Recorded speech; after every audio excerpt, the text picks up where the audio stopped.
Hey folks, welcome back. Today I'm gonna be playing some more Final Fantasy XIV. Most likely gonna be talking about a small vacation I had a bit ago. Well, literally, I came back today. So yeah, let's see what we can get up to. So I have been doing some of these society quests. I have been doing some of this. I have been doing some of that. The main issue is that I didn't get to do a lot of it because I was on said vacation. So I currently want to level the Sahagin in their friendliness level. If we go check here, I have unlocked the rest. Give me a sec.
Right.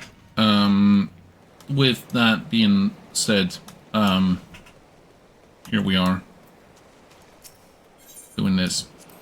I'm not going to be doing the society quests the entire day, specifically because, number one, I'm doing the wrong ones. I should have taken them from Ho instead of from Few.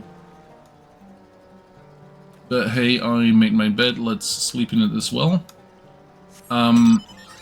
And let's see about what's going on here. Oh, it's this one. Yeah, this is gonna keep me busy for a little bit extra, like, it's not a lot, to be honest. I also kind of want to craft today. Specifically because there definitely are things that I want to do with this character that I currently cannot do yet.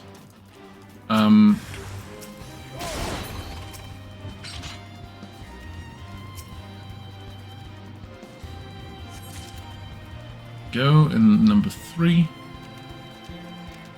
should be fairly simple. Just head over to one of these and get to it.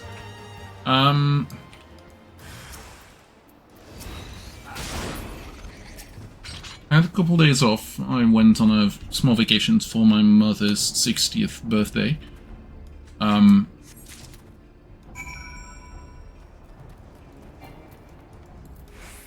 She wanted to go on a small vacation with us and decided that, hey, now is the perfect time.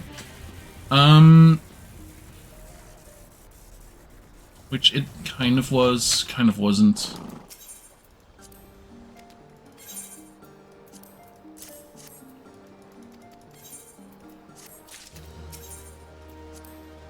also the clams.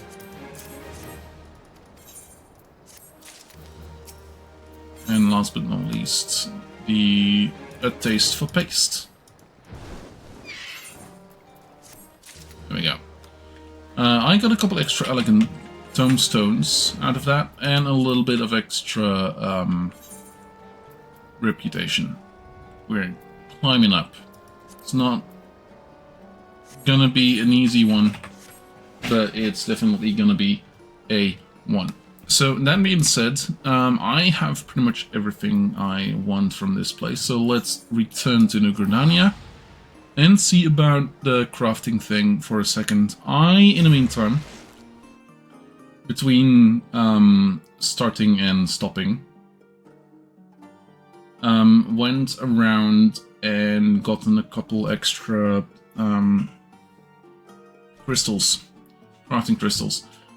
Specifically ice and wind, because I need those for crafting itself. It's, I don't know.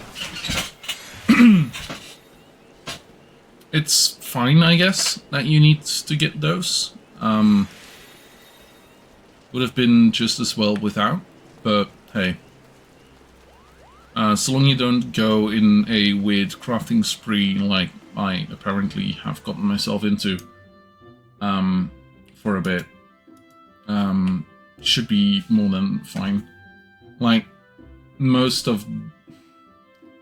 there are enemies that do give you crafting crystals. Okay. Jasper Lua. Okay. That's a name. Let's see. If I go into my character menu, I change out to a carpenter.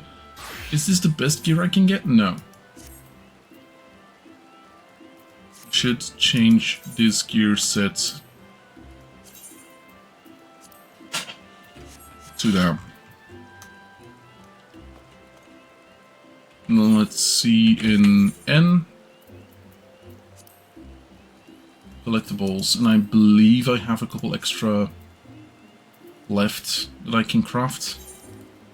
So let's quickly do this. Let's grab myself a drink in the meantime.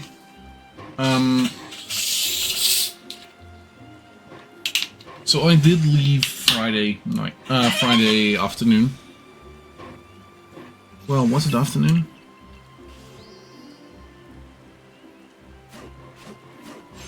Well, we did still eat some food at home, so I think it's afternoon, yeah. And we went to Ypres, Flanders Fields, for those that do not know where Ypres is. Pretty much the place in World War I and II where Belgium had a fight against the German people. And yes, in both. Like, whenever here in Belgium we have a fight, apparently it leads to it being fought in Ypres.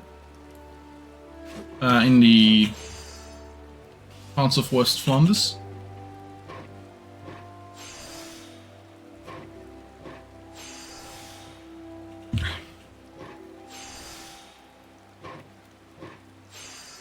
It's a weird coincidence. Then again, some of the battles definitely were some other places. So, yeah. Now, Friday we just settled in and like went to look around the residence we were staying at, because we didn't go to a hotel or anything. We went to a farming lodge thing. And yeah, it was fun to stay at, to be honest. Bit small for a group of our peoples. Hey Mocianne, how's it going?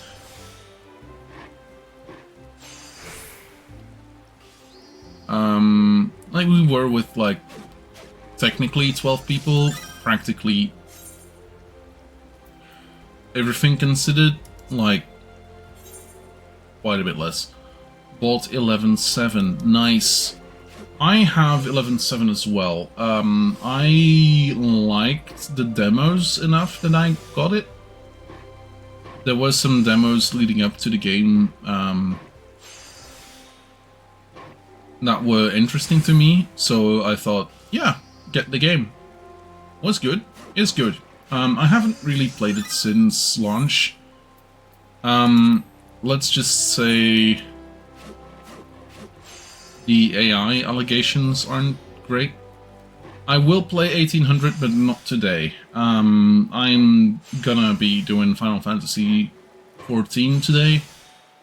I haven't been able to play this game for an entire weekend, even though I should have been able to. Wish I had my computer with me so that I didn't have to do the crafting things and stuff. Oh yeah, I will play Anno 1800 on Tuesday and on up until I am finished with the game's current objectives, which is the triple monument trial that I put myself on. But yeah, from Tuesday on I will be back to 1800. Up until I have finished... Hey, nice. Up until I have finished 1800. And after that I will see about doing the rest. I can follow my guru. Yeah, don't follow me too much.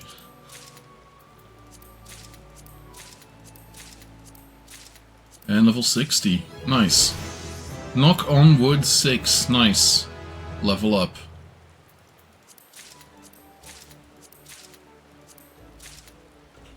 Now, I'm actually kind of curious.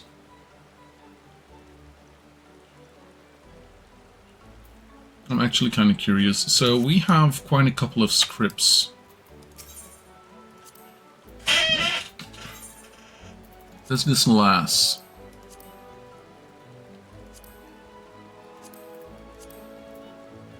Level 58, no.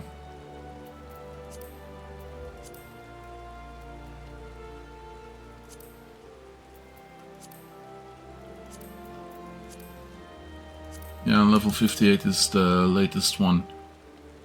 And then we have the gear for the gatherers. Yeah, that's gatherer script. Okay, fair enough. Nothing we can do here anymore, apparently. That is rather interesting, though. Like, we still get quite a bit of experience from the carpenters. From the equipment thing. Now...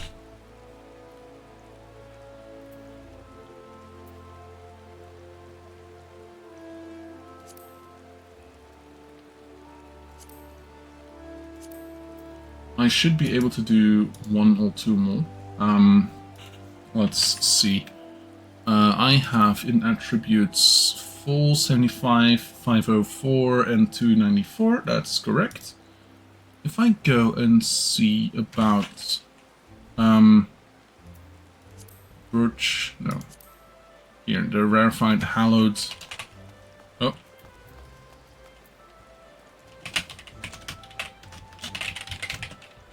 Hallowed chestnut ring. Hallowed chestnut lumber and varnish. I have neither of those, so let's search.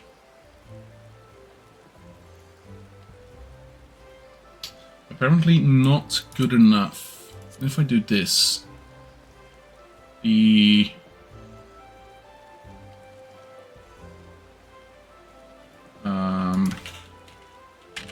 dark chestnut rod, rarefied dark chestnut rod. Let's search for this. That should be possible. We are going to need dark chestnut lumber and Grove Formula Epsilon. So let's see. No, this is the wrong one. We need this, and then most likely logging. Dark chestnut. Yes. Apparently it is a collectible. Level 54 in the smoldering wastes in the Dravanian forelands. Fair enough. Do I actually have a botanist that is high enough level? No. No, I do not. Okay. In that case...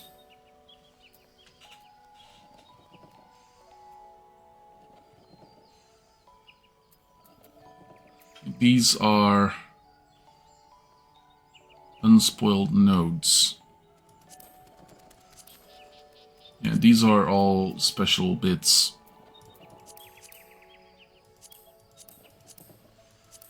Okay.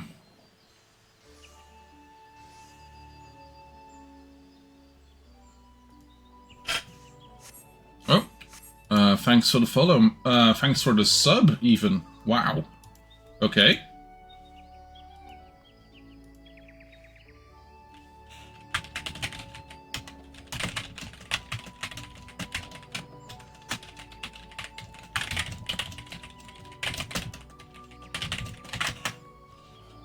Okay. With Prime, even better. Hi. Okay, I cannot do anything about that. What I can do something about is I might have to go to the moon. So if I go to the Sea of Stars, and then the best way is Burrow, this is gonna cost me a bit of money. I hate that it's so much each and every time I do this. I really need to go and,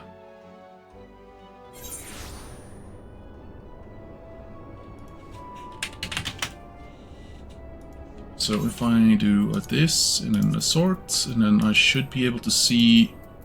yeah. Okay. Down we go to the Cosmic Exploration bit.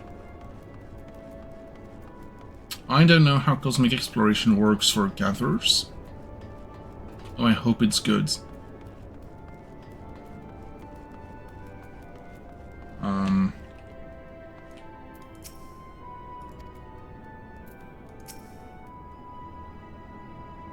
Oh, I must be on my... okay, I'm not gonna be able to do this then. Gosh, darn it. Completely forgot I'm currently on Behemoth. Okay. You know what? I might try and do a thing. Let's change to Warrior. I should be fine. Now, as you can see on my right side of the screen, I have an Unwanted Truth, Secrets of the Ooze, and stuff like that. Those are the hard version of dungeons that I could do from, I wanna say, Ralger's Reach. That is Stormblood, so those are level 70 dungeons. I'm currently level 94, which should make them quote-unquote possible to solo.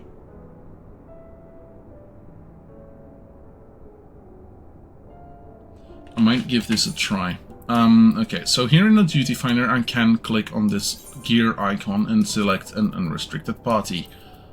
With that being done, I can go to here, Stormblood, and then I need to do the Fractal Continuum. Is that here? Or is that Heavensward still?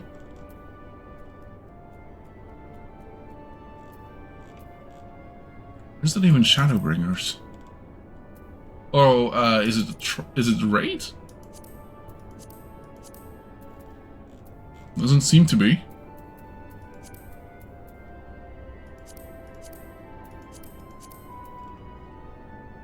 Fractal Continuum, that's the one. It's Stormblood dungeon, not a trial, not a trade. Okay, cool. Let's try this. If this doesn't go well, I might not do it again, but we'll see. This might take a while.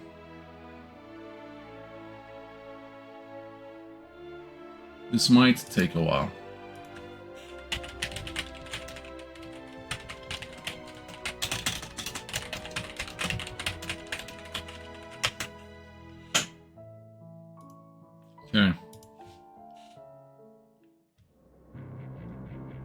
Welcome to the Fractal Continuum.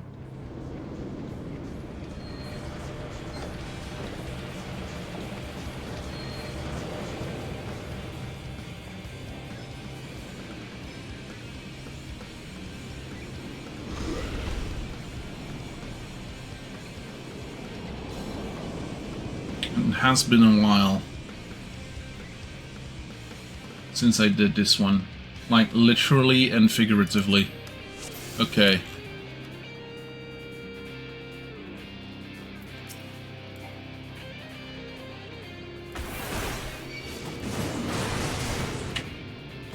Okay, the regular enemies are doing there.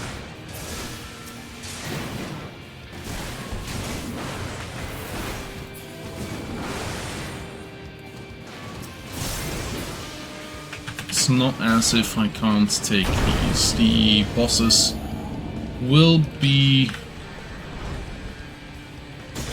slightly more interesting, I believe.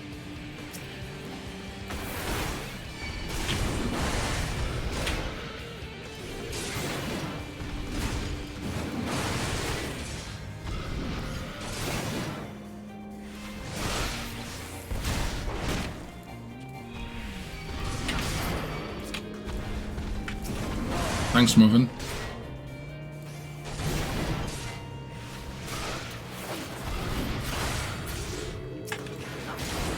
Mechanical Minotaur.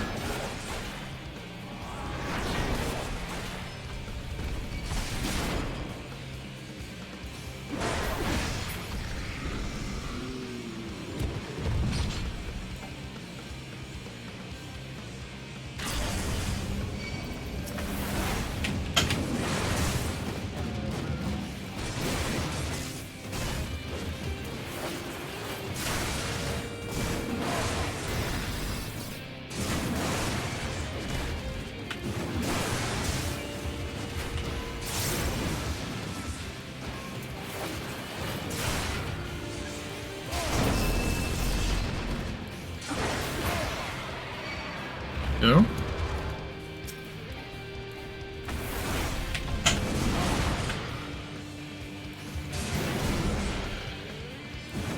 This is gonna be a very slow dungeon for a bit.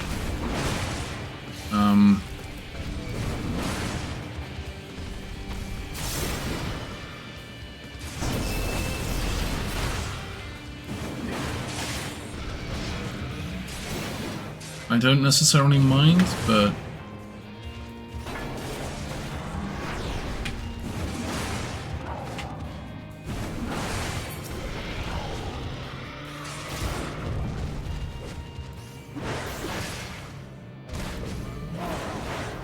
yeah, I could optimize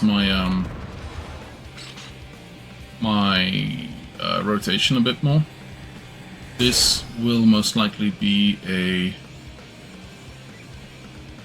boss fight. I don't know what this one is.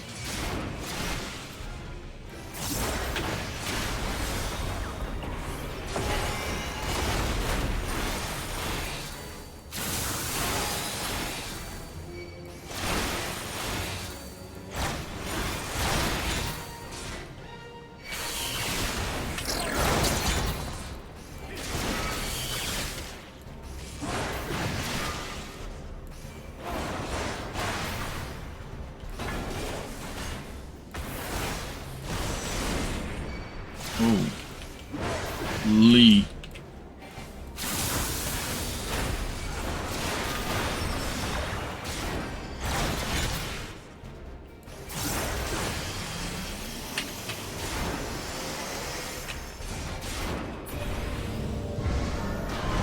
Okay. We'll take what's in here, even if just to sell it later on.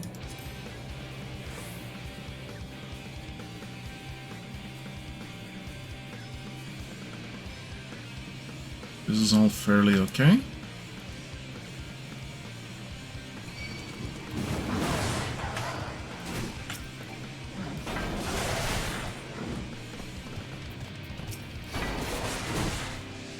See if I can take a small contingency of these.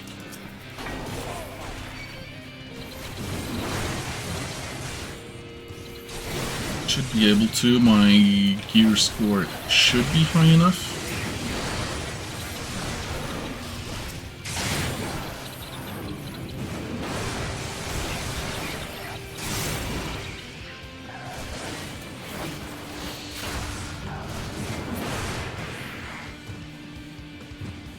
Okay.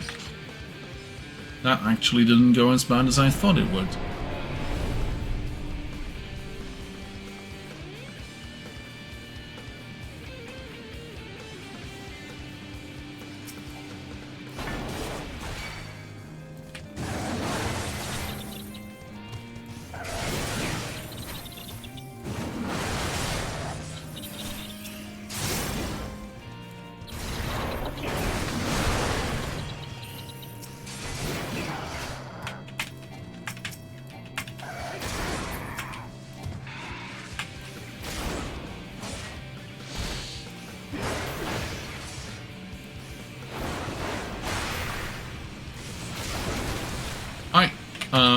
Bon appetit.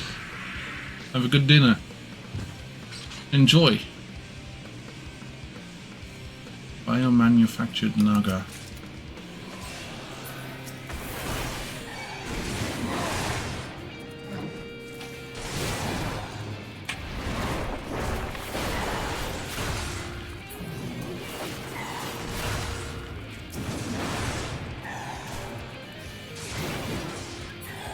I know one thing for sure, and that's that I'm not going to be able to solo some of the trials as DMB doesn't. I do not have the DPS on this character. And here we have the Ultima Warrior.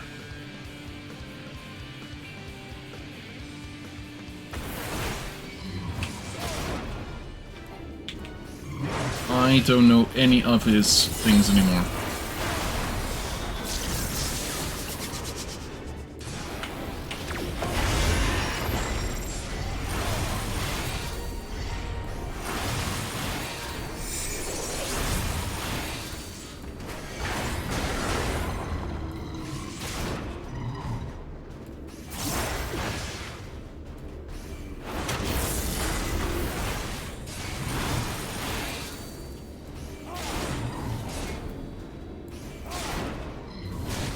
I think it's this.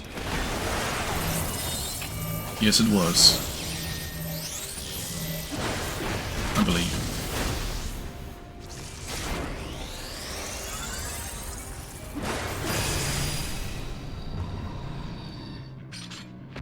I could be mistaken. That could have been a death of me on a regular character. Regular level.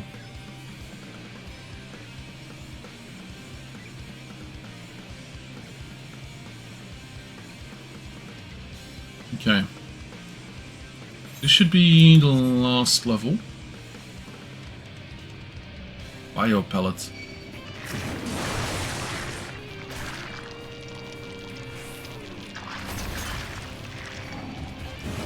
With a chimera.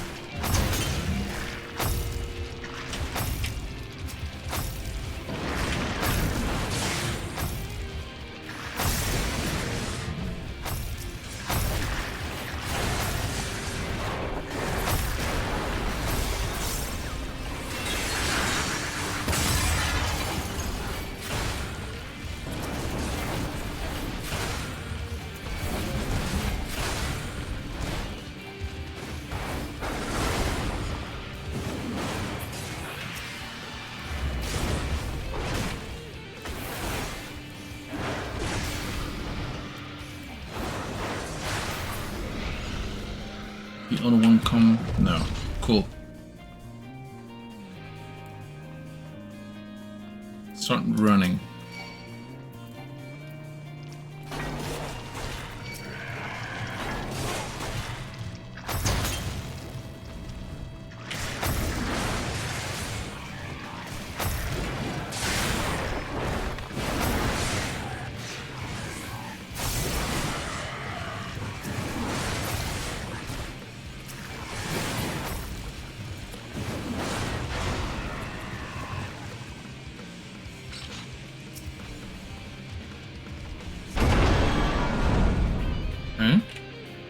Are you gonna hop out to one of these right now? You're gonna try.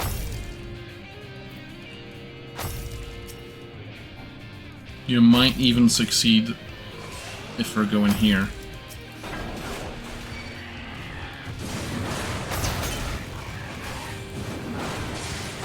Sure looks like you might do it.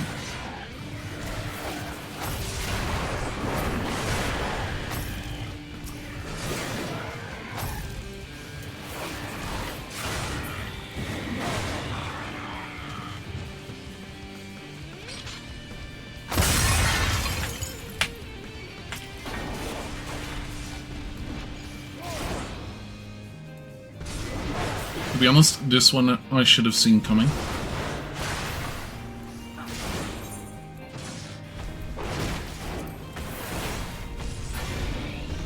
Okay.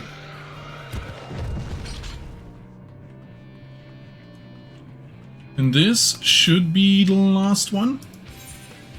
This feels like the last one for the center.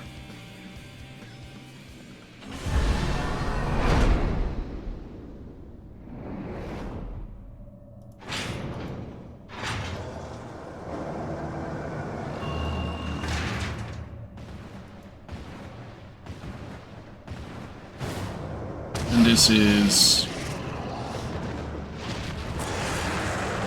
something wicked. Bad version of the Wonder Beast from Wandering Village. Is that what it's called? I don't know. The Ultimate Beast. I don't know if this is gonna...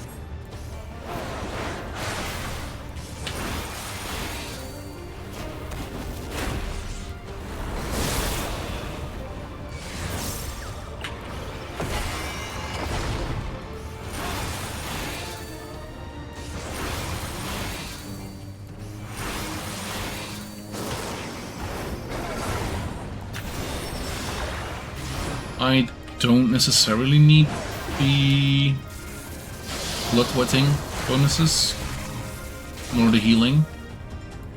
I think that's gonna be okay.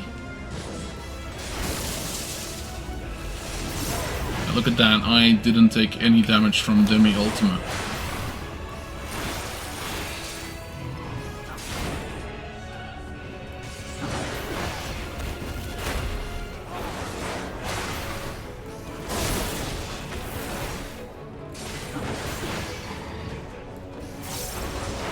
I have a feeling this is slightly more ridiculous on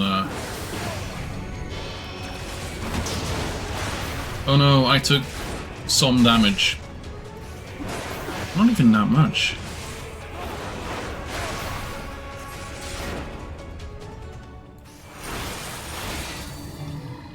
There we go. Beast broken.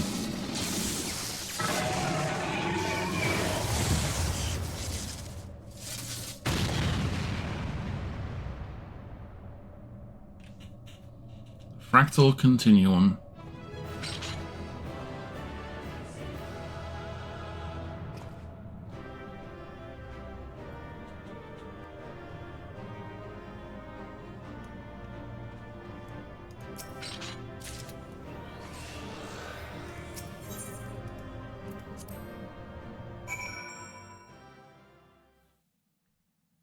Now let's go check. I should have been teleported back to where this dungeon stops. Yeah. No. Okay.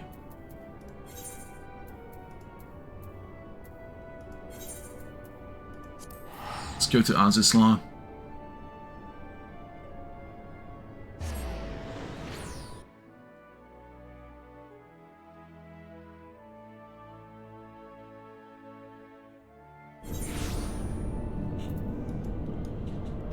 Okay, let's see about the, what's this, the Gamma Quadrants.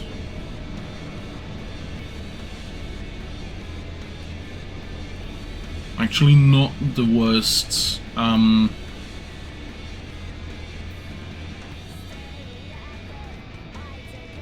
wasn't actually the worst. Like, I don't think I would have gotten through it as quickly as any lower level, or at all. We also have the Secrets of the Ooze. I don't think I can be the face of an explorer. Oh wait, that's the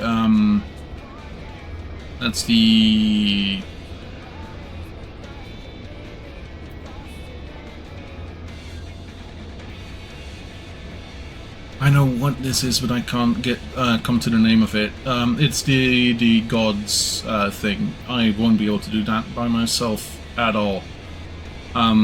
Those are, I believe, Alliance raids. Could be mistaken. In memory, could be Oh, those are the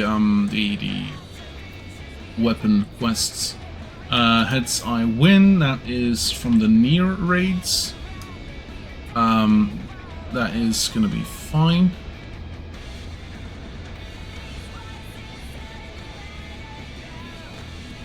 Affiliate. Hey, affiliate.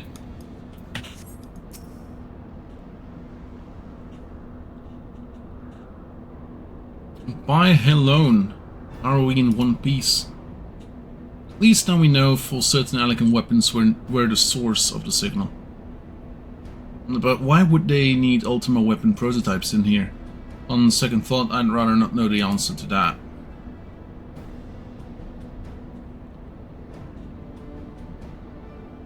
I presume he was the one who woke the bloody things up. Tried talking to him, but only got sullen silence for my troubles. Yeah, he just found the origin of his species, I believe. On the right side, the teleporter should be functional now. That's assuming, of course, there's no one else lurking about.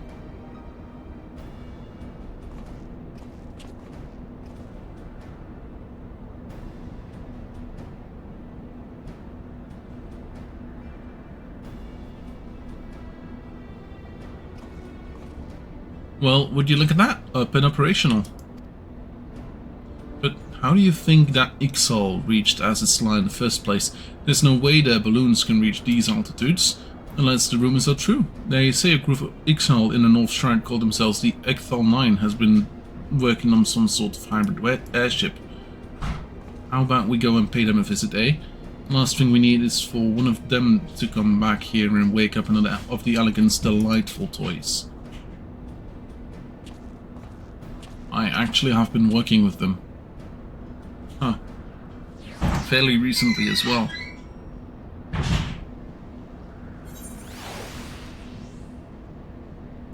Actually, let's return for this one. Because I believe...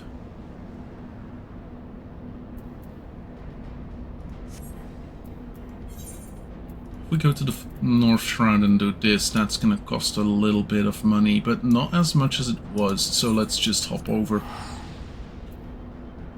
Let's just hop over.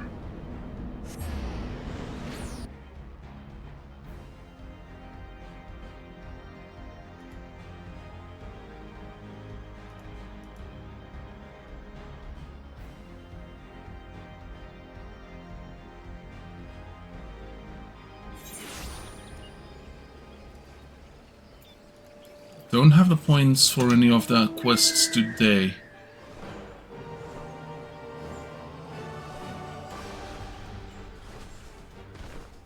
Though I do kinda wanna level them up as well. Hey, affiliates.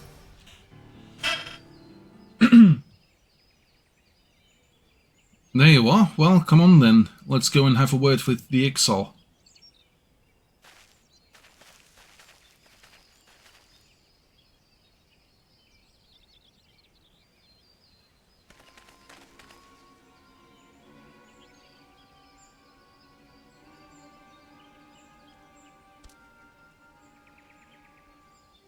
It seems I was right. That's him over there, getting an earful from his superior, no doubt.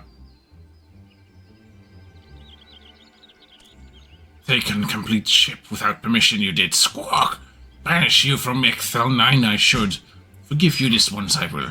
Tell me true, Kessel. did you find Aitalan? Ailtan? Well, say something. Ayatlan? Isn't that some fairy tale in islands the Exile are said to have come from? Of course, that's why they've been building that airship.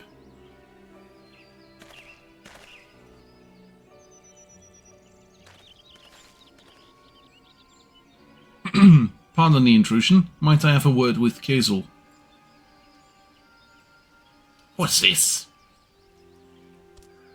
Ah, Modern. Come, what is your need? What is it you need?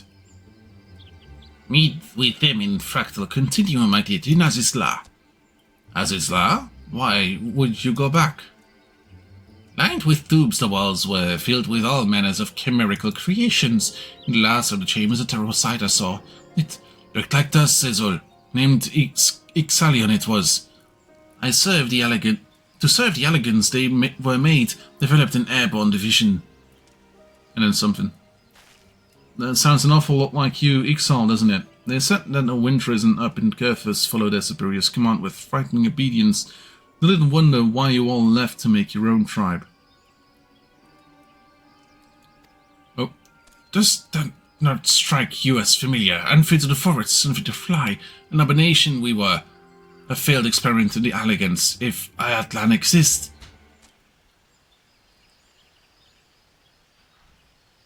Ayatlan is the damnable laboratory of the elegance, then seek paradise elsewhere we must. My desire to fly, to find our home in the sky, created by science, these are not. Can we not aspire greatness? After all, made to dream, we were not.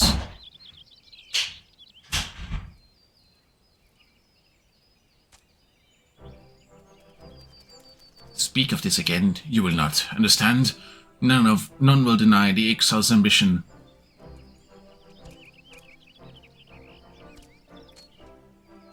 Forgive me, I was wrong. Our paradise, Ayatlan. Finding Azizla I did not, but someday I will. Together with the Ectal 9. Well, it looks like you've already resolved the matter we came to discuss. You won't be returning to Azizla, I take it.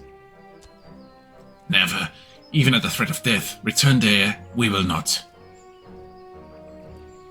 Enough talk, Kizu. Prepare yourself. For stealing our airship, a most severe punishment you will receive.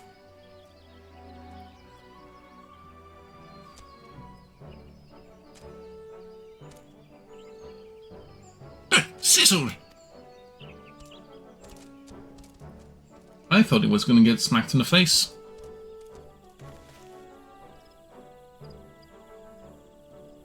And that should be the end of the Fractal Continuum thing.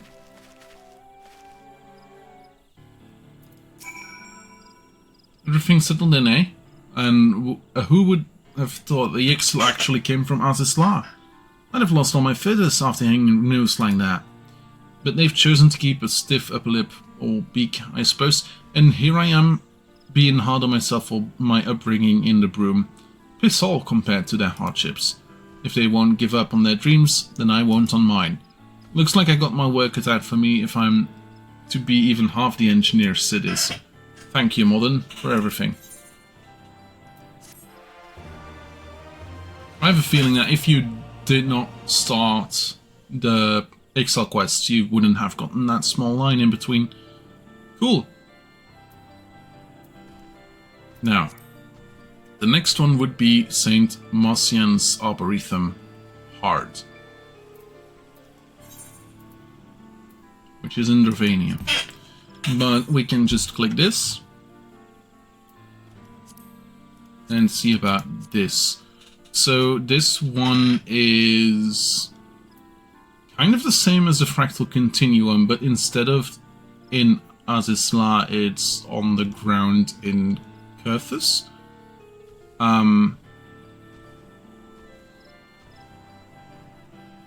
Sudden emergence of a mud-covered and excessively energetic Korpokur from inside the Arborethum sparks interest among a trio of Idleshire citizens. They believe the layer of grime covering the seedkin has invigorating properties that could be used to revitalize the soil of green grub mud pots. Unfortunately, hordes of aggressive plant life opposed to the substance stands between them and the information they seek. You agree to lead an expedition into the Arborethum to clear a path and thereby allow safe passage to its inner reaches. Let's try and solo this one. We should have 90 minutes. Let's see how long this takes. The last one we would have also had 90 minutes and we did in 13. So let's see. Let's see. Also, hi DMB, hi Leo, hi MFG. How's it going?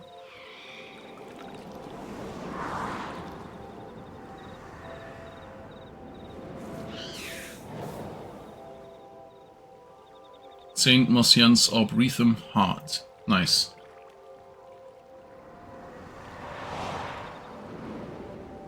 Okay.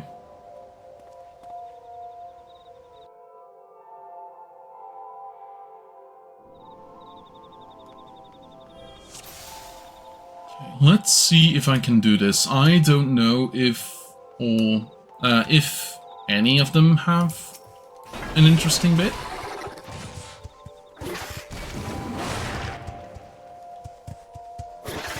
And this actually seems like it's not the worst.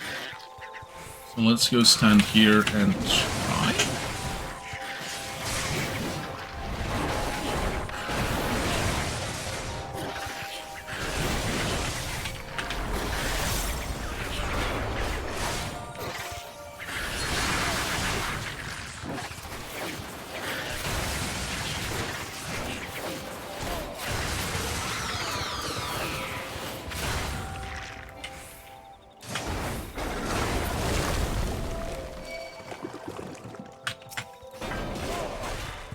With belladonna.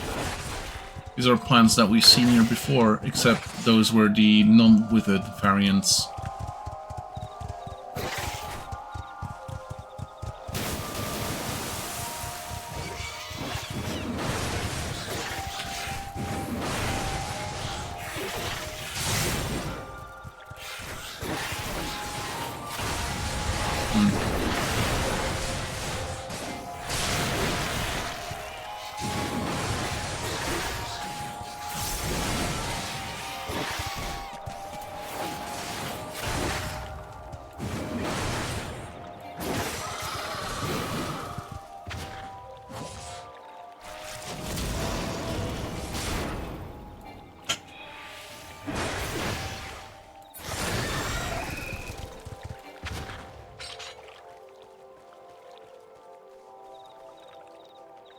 Zymology.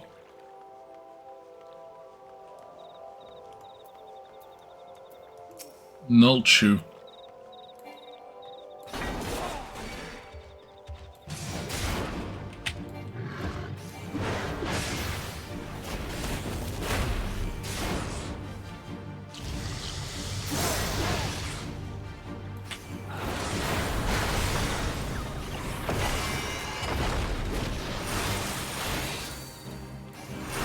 Nulchu used Vine Whip. It's not very effective.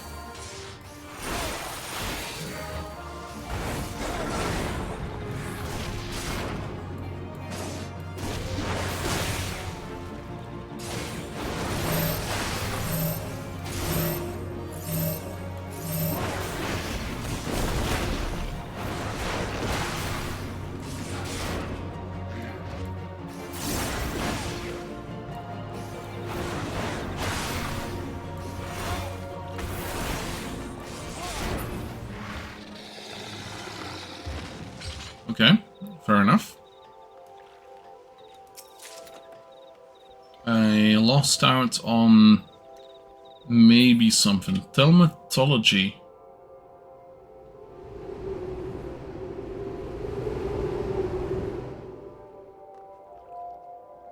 Last Supper. We've been here before.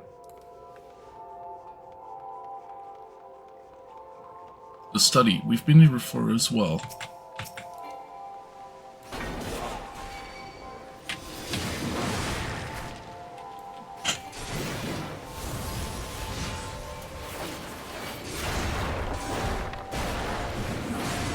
Immaculate Upper. What?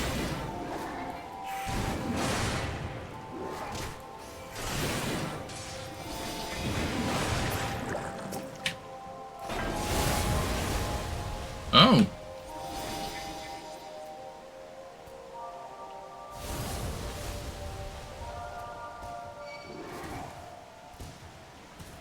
Two, one.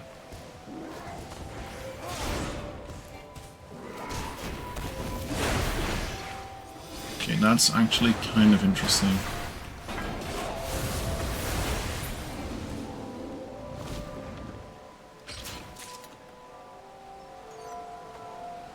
Like the fact that I'm getting all the wrong gear is not, but the fact that I am getting a couple of interesting tidbits is rather interesting. Like, I wouldn't have known about the roly-poly thing being polymorph.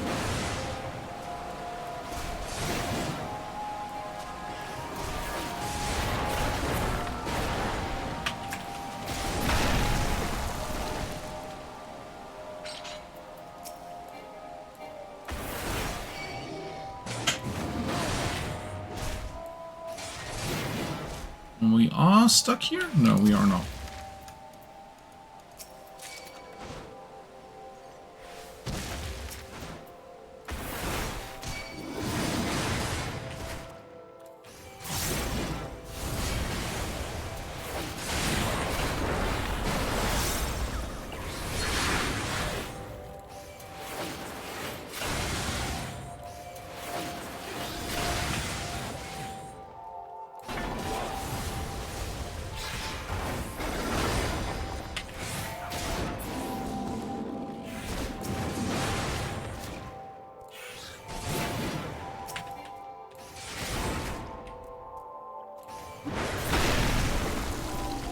Go, nothing here. Cool. Next up is the soil beds. Alhamu. Okay, I don't know if she has any.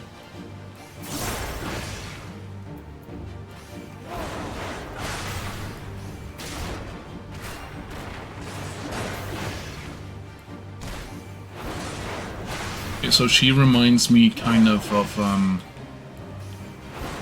one of the weird parasites. And I will explain what I mean with that later on.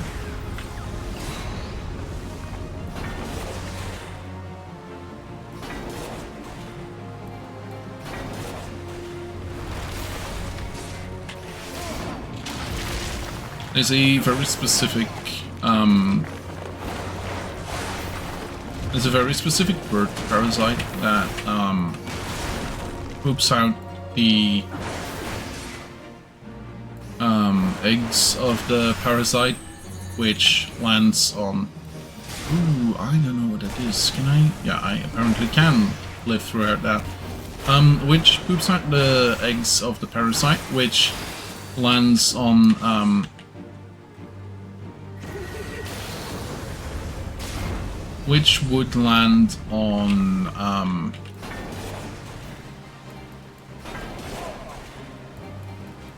leaves and stuff, and then get eaten by snails, which the parasite would then take over.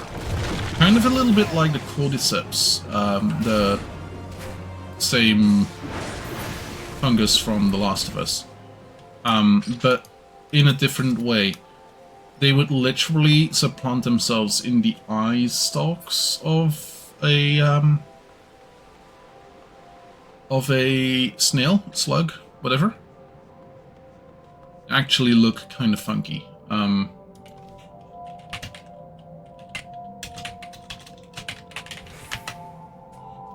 They are called the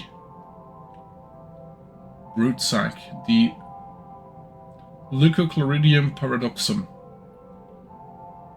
Snails serve as an intermediate host for a various amount of species that can be determined to both snail and human animals. They are green-banded brood sacs. The rat lungworm, the liver flukes,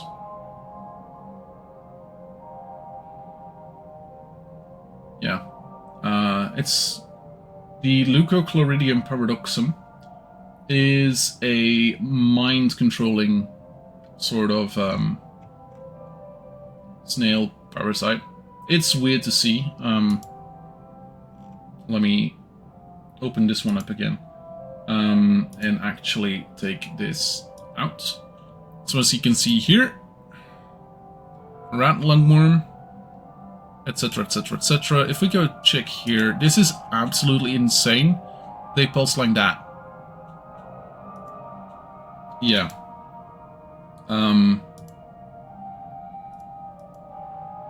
Bit weird, innit? Now,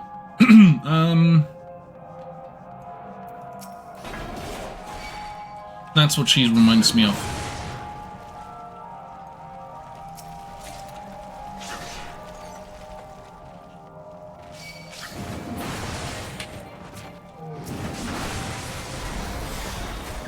And yes, I did take a small break from this dungeon to explain that.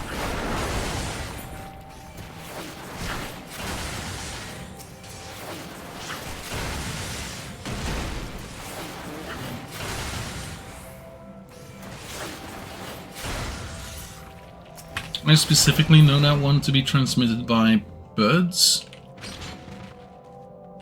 But apparently if they are literally called the rat lungworm, I would also expect them to be in rats.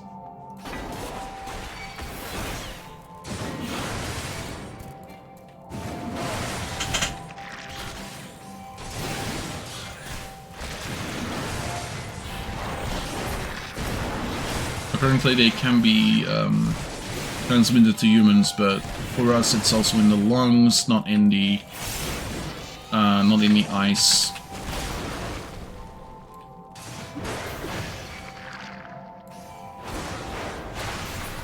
Nature is gruesome, but also nature is awesome.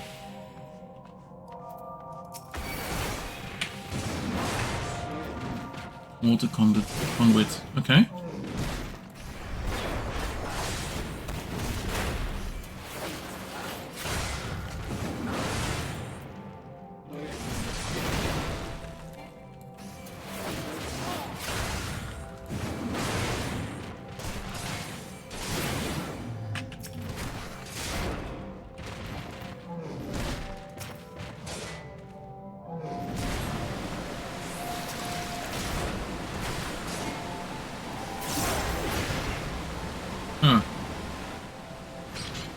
That's actually kind of interesting. I bet that's a good thing for when you do this au naturel instead of unsynced. Okay. Get their attention first and then go to the water. Environmental control. Arrive in Kingsloam. Should be this. And this suddenly reminds me of Conker's Bad Fur Day. Okay, if we suddenly start fighting a massive orange blob, I hope it starts singing.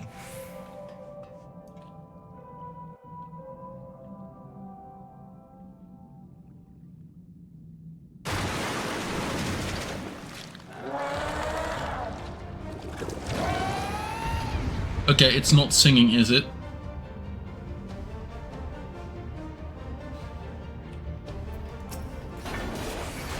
Me.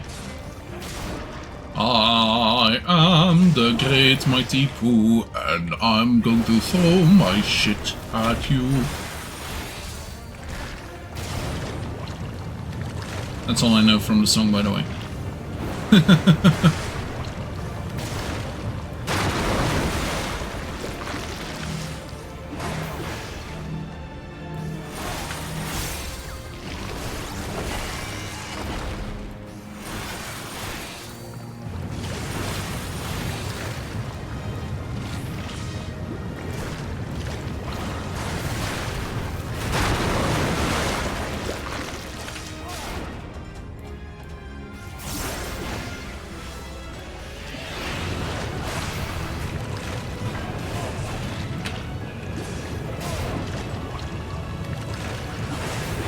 I never played it, by the way. It's one of those games, apparently a cult classic. Well, a classic, sort of. It was very much based around the idea of a quote-unquote naughty version, well, actually a very naughty version of the 90s mascot games. Banjo-Kazooie, Crash Bandicoot, stuff like that. Well, let's see what this is, because this could be a king slime. Apparently it's not. It's nothing. Ain't shit.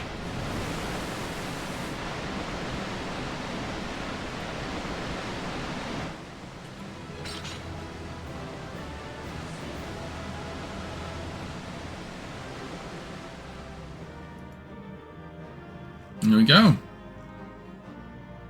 Awesome.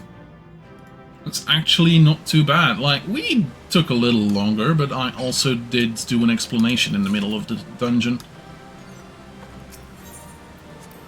Nice. That wasn't too bad.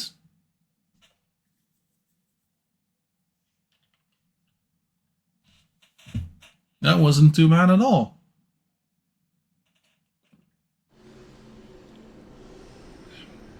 And this time we did get teleported. Fresh air at last, I tell you, it's clammier than the goblin's ass crack in there. Didn't need to know that, Sonny. I got out a few moments ago, but I won't be going back in it anytime soon. I saw that you'd cleared the path for Midnight Dew and XIV, though. Hopefully they'll be on their way back out about now.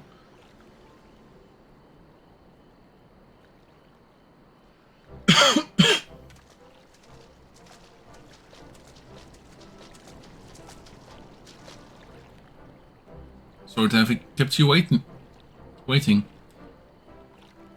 Oh, you must be modern. I'm XIV, a botanist of sorts. Perhaps Sony or Midnight Dew mentioned me, or perhaps not. Anyway, I'm very grateful to you for helping us discover the secret of the bizarre ooze. You see, the research materials we found mentioned a concoction for rapidly turning plant matter into compost. It seems the mud was used to cultivate the ingredients for the formula. According to the Chilean reports, well, I'll spare you the details for its botanical jargon. Let's just say the mud makes Seedkin, in a word, angry. Growth formula for plants is all well and good, unless they're the sort that's liable to bite your bloody bottom off. Yes, I'm surprised the Chileans didn't keep it in a safer place. In any case, we can use their findings to breathe new life into the soil of Dravania. As for the Seedkin, a little water washes the mud right off. Allow me to demonstrate. She's gonna do it by hand? That's gonna take ages.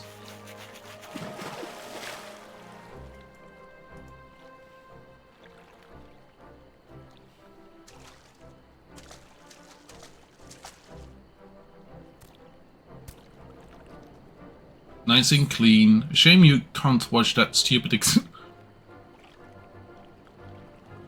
expression of its face as well. How about a bit of pruning instead?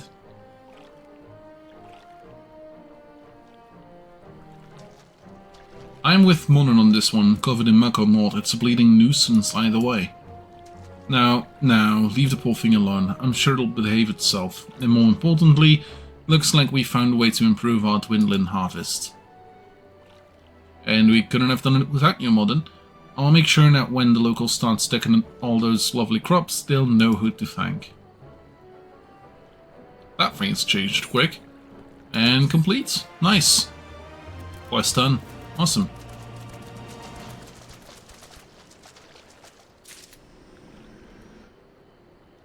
Nice.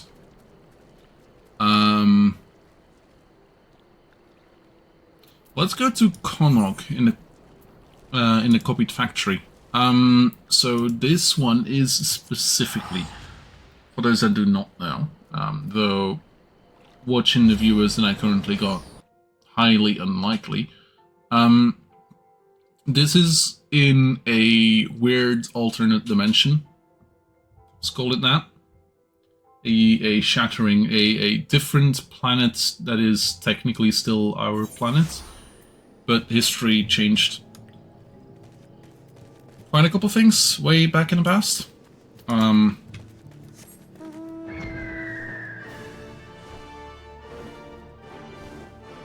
So we do have this guy, and I believe this is all the way up there.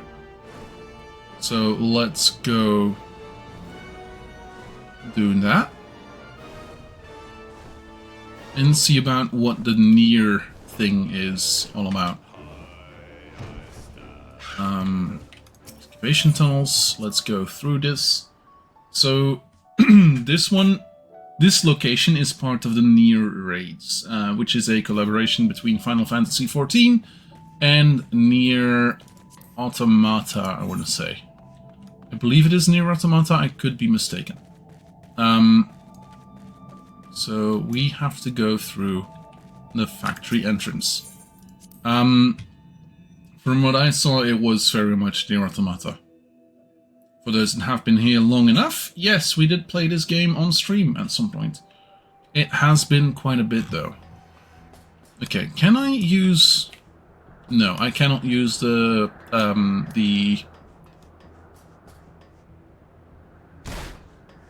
I cannot use the thingamajiggers, the vending machines, as a teleportation. Either not or not yet. We'll have to see.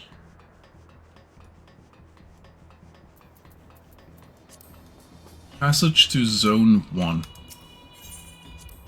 Is this back or further?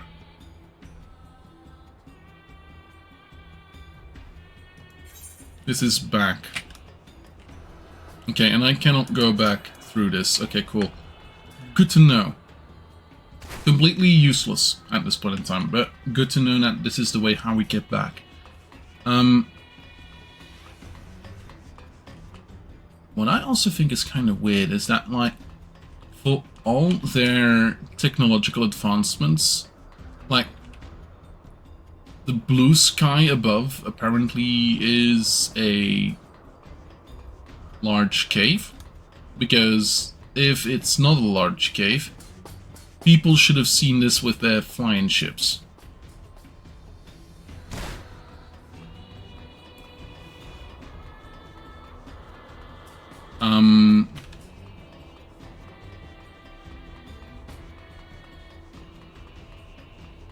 It's kind of weird that we have this twice now, I guess. Like, hey, look at that. Oh, no, I didn't want to do that. I have to go back all the way now. Yep, I have to go back all the way now. Cool. Thanks a lot, idiot. I'm the idiot. But hey, at the very least, this is something good to see, good to know. To have information. Oh. Okay. Do we have to look for more of those? Because if so... unidentified expedition logs. Yeah, those could be useful. I don't know what for, but they look to be interesting.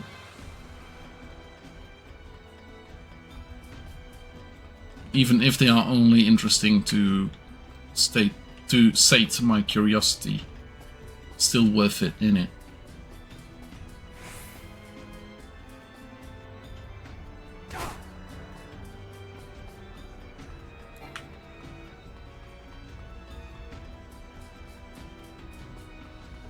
Expedition logs 1 and 2.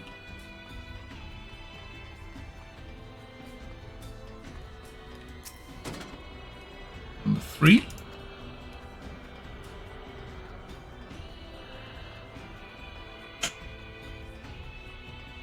That might be number 4.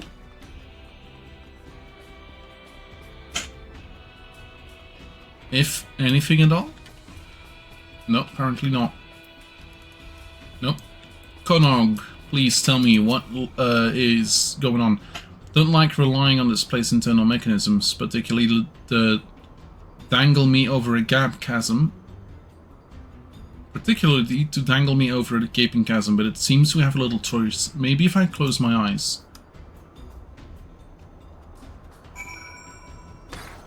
So now we are on one of these bots. Kind of don't mind. I like it.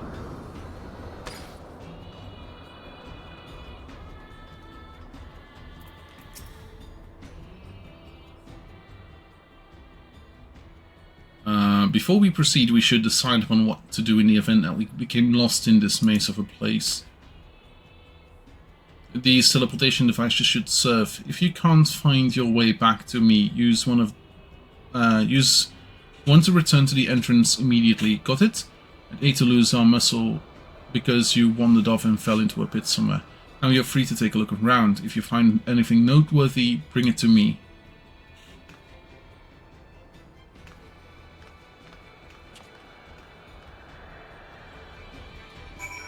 I can't even remember why I chose Konogg instead of Anogg. Warehouse B.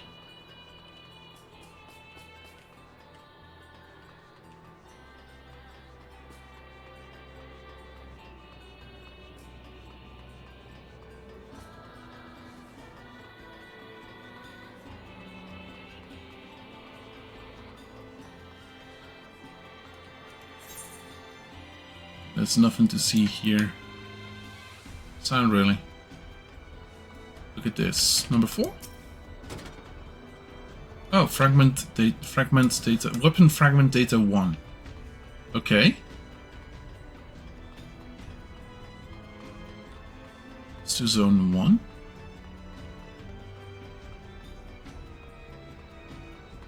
Oof.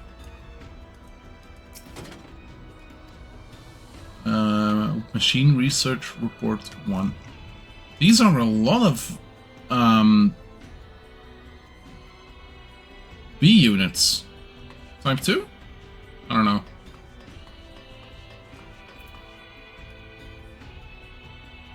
Broken kick and bob.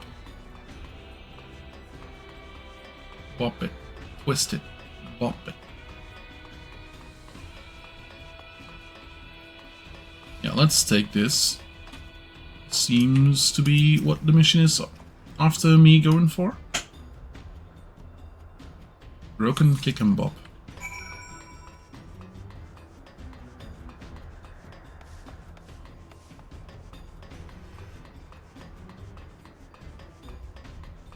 Nothing of vague interest here, so that's gonna be okay. That's a robot Konogg. That's the look of a man who's onto something. Do share. The broken geek and bob. It's a part of the enigmatic key or a fashionable accessory. Who knows? Not you.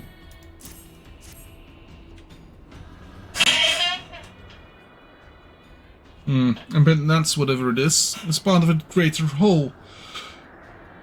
Let's see if we can find anything similar. And we'll be able to reassemble it, if so.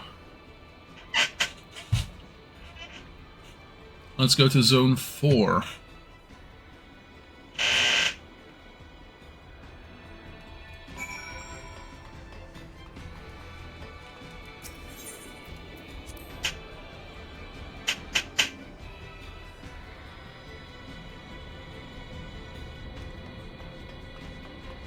Okay, this is inside a facility.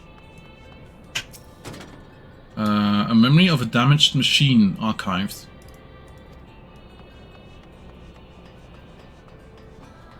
A rusty what's-it.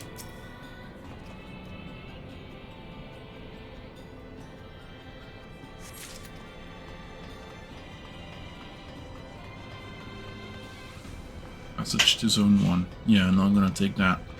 I got who's its and what's its galore. Don't you worry. A tarnished thingamajig. Love the different names for these items. But gadgets and gizmos are plenty. I've got who's its and what's its galore. You want thingamajigs? I got 20. But who cares? No big deal. I want more weapon fragment data to archived. Machine reports duty. Research reports damaged pods.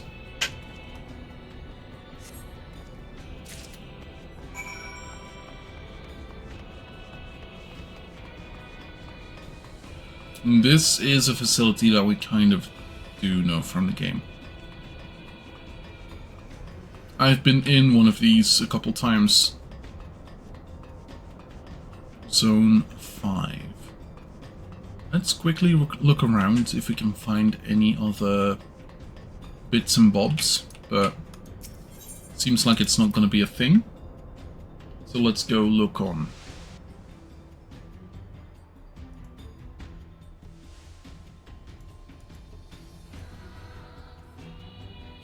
And suddenly we're in one of these places.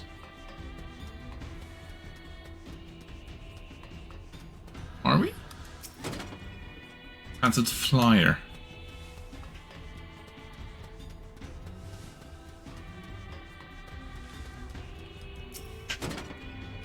Weapon fragment data 4. That's one of the first things that we got here, right? No. Edition log. Weapon fragment data 1, 2. I didn't get number 3. Am I to go back? No, let's follow the story just a bit. Worst case scenario, we go back after I haven't found what the thing is. You have more parts for me, I trust. We have thingamajig, what's it, and a damaged pod. Don't be a miser now, let me see them too.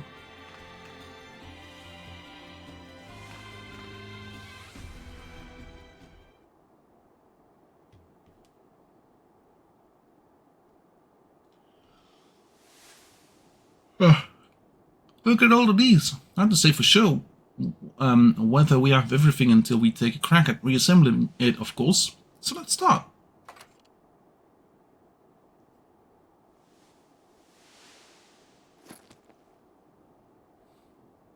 In this pod, I've been so wanting to take one of these apart.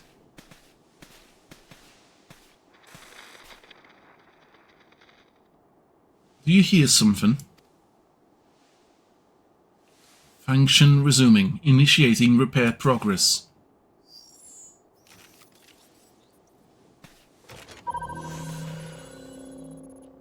Alert. Multiple life forms detected in proximity. Life forms would be us, I presume. Intriguing. If it's still functional, there's no need for me to disassemble it. Pity. Still, I say we take it back with us. Any objections? No, of course not. So let's go on with it.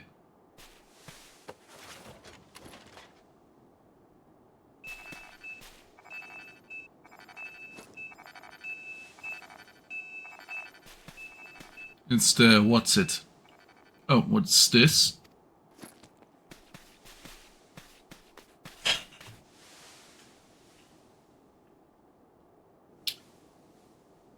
It's an Engels.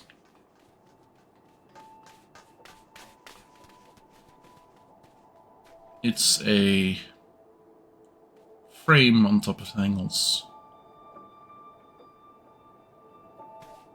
It's a 9S unit on top of an Engels.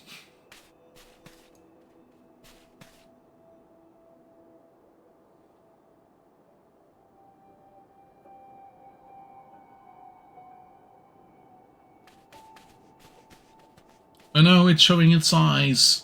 Quick, run, before it kills you. Well, you're the one who wanted to work with 2P. I'm sure she would say to destroy him for good. What do you say? Oh, brother, you know me too well. We take him with us, of course, just in case. It'll be our little secret.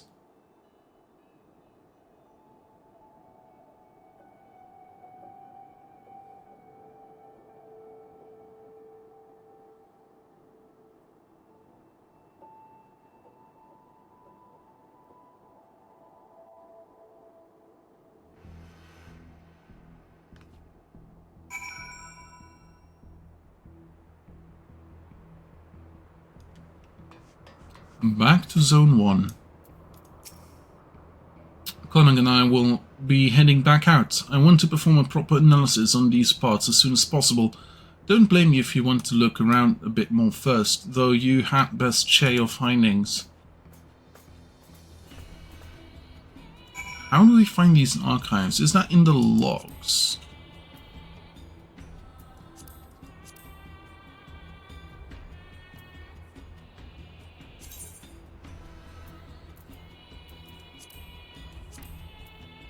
Collection? Portable archive. That's the one.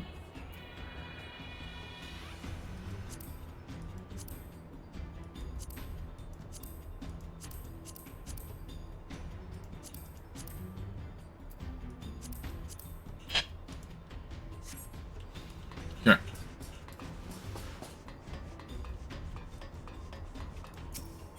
If I really want to, I could go back and see about the weapon fragment 3 and maybe some other parts, but we're fine.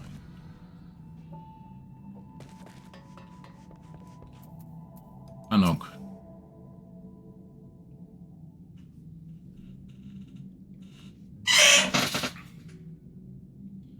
It's about time!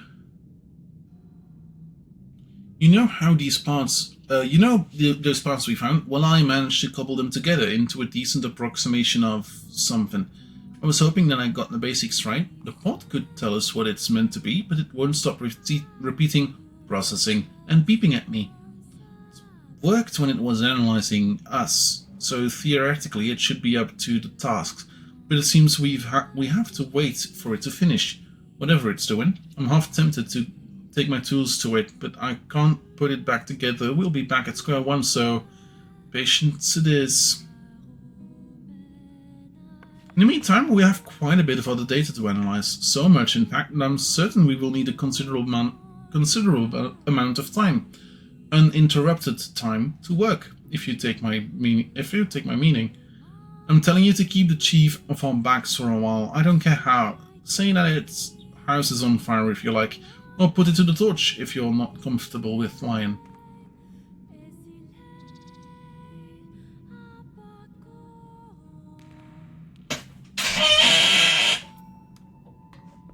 And now we have to leave the tunnels. Back to Colossia it is then.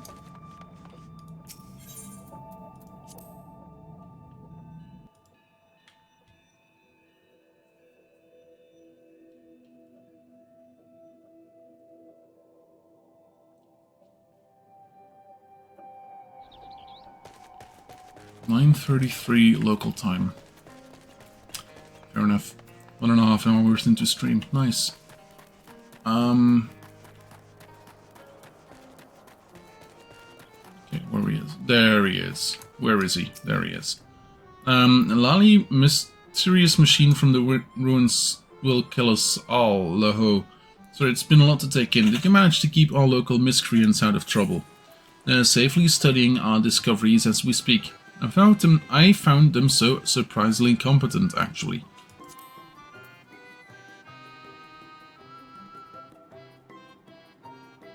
It's true that when it comes to mechanical contraptions, you'll find none cleverer than those two, or more obsessive.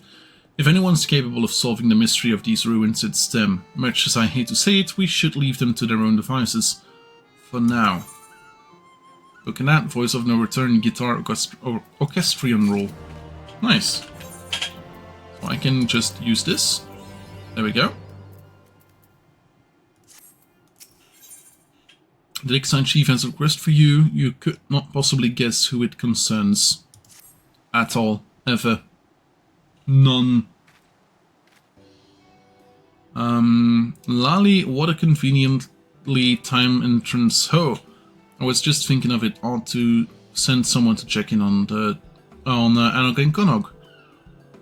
They're still poking and prodding at those what's-it-see dug up in ruins, which is all well and good until one of them sets off another explosion. Say no more, I wouldn't want anything to happen to the artifacts. Oh sure, you'll notice if to blow up anything important. Let's say the artifacts, that seems to be his sort of language.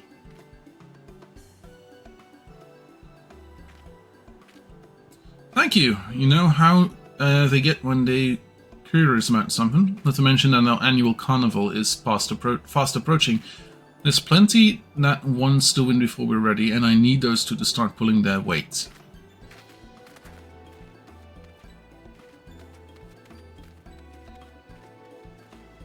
While you're looking in on them, remind them they've got duties outside of tinkering with rusty thingamabobs, will you? Maybe they'll listen to you if it's you who done the nagging. They seem to respect you, much as they respect anyone. Must be all the... I don't know. You'll find them in the tunnels, of course. Can't lure them out of there for love nor money, and believe me, I've tried. I'll be on it. Quest accepted. Next one of the Nier Raids, I believe. Well, next one of the Nier quests, I believe. Nier Raids will be a bit still, I guess. Most likely not that much further, but still. Entrance to the excavation tunnels.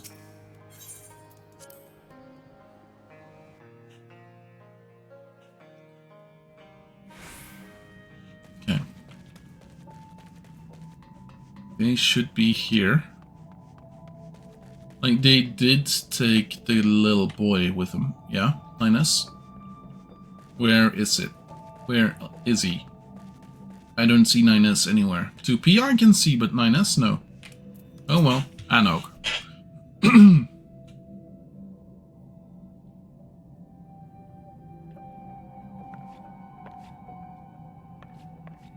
Lolly-ho. Ah, there you are. Can you believe this? I waited through days of processing, broke multiple tools, and after all of that... stupid son of a hopswiving. Anogg, not everyone is privy to inner thoughts. Allow me to explain. The pod confirmed that this device grants the user access to some sort of weaponry, which presumably means that it's indeed the key of which 2P spoke.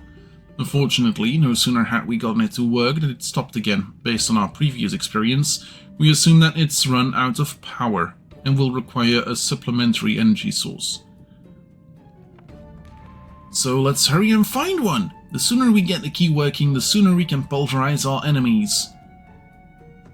Now, wait just a moment. We aren't even certain what sort of weaponry is involved here. Even if we get the key working again, we shouldn't activate it willy-nilly. Honest Konogg, the ceaseless whining of yours is why we never make any progress. It's not whining, it's ethical and prudent. Shall the victor be the first to drop blood or the last man standing?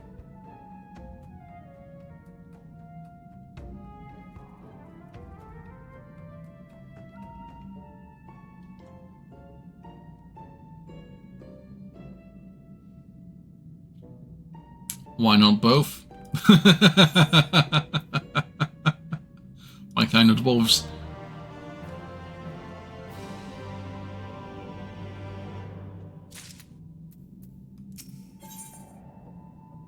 Crumbling lies, front, orchestrion role. And I would like to continue what may be a charitably termed the discussion at hand. What may be yeah, okay. What are we talking about? Oh yes, why I'm right. I agree that we still know too little about machine life forms and androids, but that's precisely why we need to seize this opportunity. If we claim the weaponry for ourselves, we'll know exactly what the enemy's capabilities are. Then, and only then, can we protect the village from comparable technology. Fine, I see your point. We'll be safer in the long run if we activate the weaponry sooner rather than later. Or, oops, misclick. You say that, but you're far too stubborn to die. That's why I can always count on you. You too, most loyal and lethal assistant. Come along, we have a power source to find. Okay. Back out we go? Comrade, yeah, back out we go. Hi-ho, back out the source we go. Well, technically we're going to the first. Outside in the first. Wait, is it? No. Yes, it is. Why am I mistaken? Okay. Let's take Gander up here. Anogg and Konogg. It's about time. I've been considering what we need in order to power the key. A hefty chunk of crystal from the knockers ought to do it, though I haven't quite worked out how we'll divert its energy for our purposes. Konogg and I will think on it while you head over to the Hollows and liberate that crystal. Find us when you're back in Conra. Okay. Looks like it's time for us to fly over to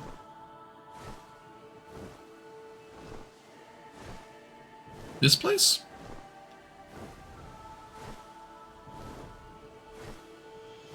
Ah, it's a tunnel, isn't it? Okay, cool.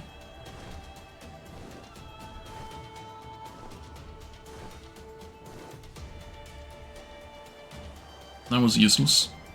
Then again, we did get into the tunnel rather quickly. Hey, and a knocker.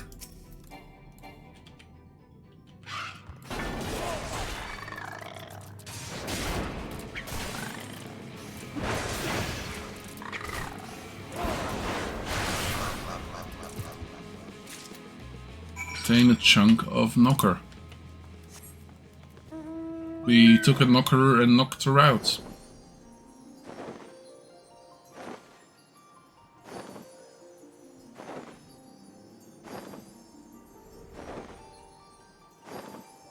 I like the music the Firebird gives. It's the main theme for Final Fantasy XIV, I believe.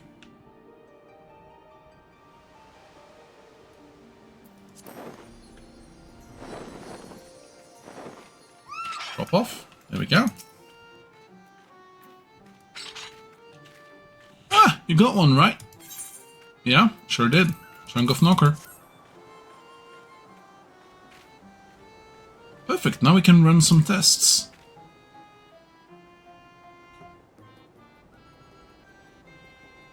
Yes, it'll take a bit of experimentation to get the key powered up. It is science, you know. Don't worry, though, we'll have this thing in working order before you know it. While you wait, why not take some time for yourself? Have a nap, try some of our local delicacies, tell the chief to go bugger himself. Anogg, Konogg.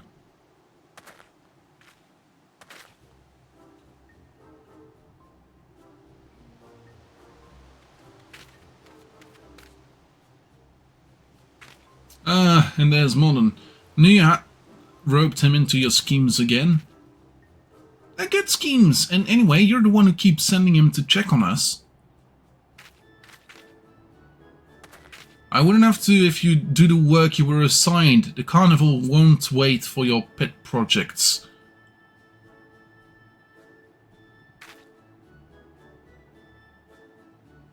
I mean, he is correct.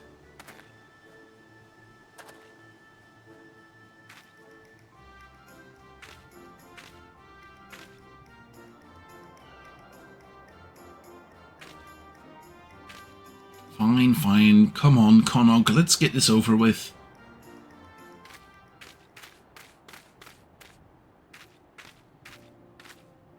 Frustrating as they are, you have to admire their enthusiasm for tinkering. If they can put even a tenth of that energy towards the carnival, we'll be ready in no time. I hope you'll be able to attend. You won't have seen the likes before, I assure you. Oops, misclicked. And there we go. Crumbling lies.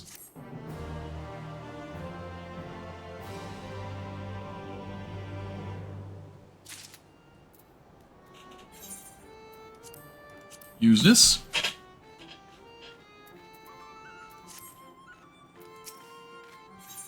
The Dixon Chief would have you an active participant in Comra's Carnival. Amusement Park Orchestrion Role. Lolly, I knew you'd be here sooner or later, ho! You remember the carnival I told you about, don't you? We finished preparing, which means it's nearly time to open celebrations with the unfurling of the banners. But first we'll need an official sanctioned bearer to present said banner to 3 of our people. And why not let you do the honors? Others are clamoring for the task, make no mistake, it's an important and highly coveted duty, you understand?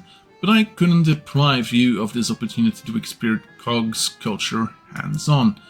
Consider it a thank you for keeping Anogg and Konogg from blowing themselves up. And look sharp! We haven't got all day.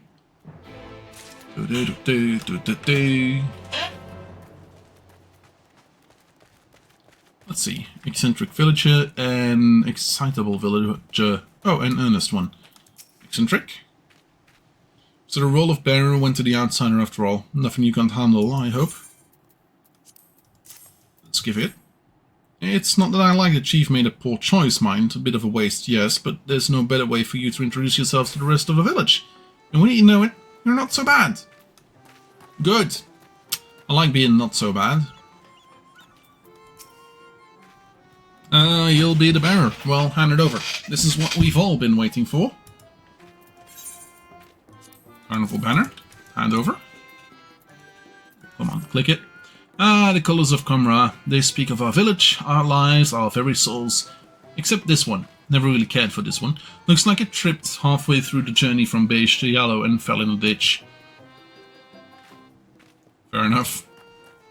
That's one way of explaining a colour. And time already, is it? My hands are so sweaty.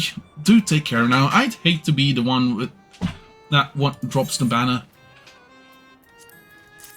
Hand over. Whew. Well done. Let's share a drink once it's safely unfurled, eh? The carnival is our way of showing appreciation for each other, and I certainly appreciate you for keeping this banner from slipping away like a greased eel.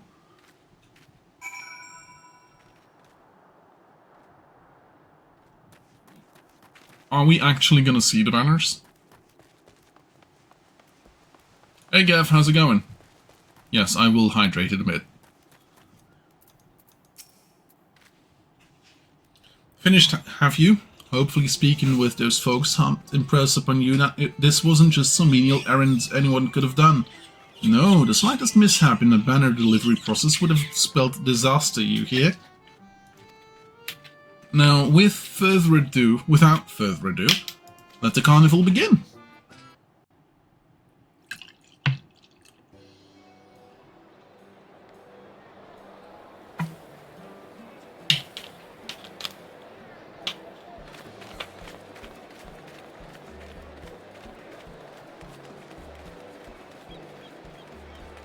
It's Oktoberfest for dwarves.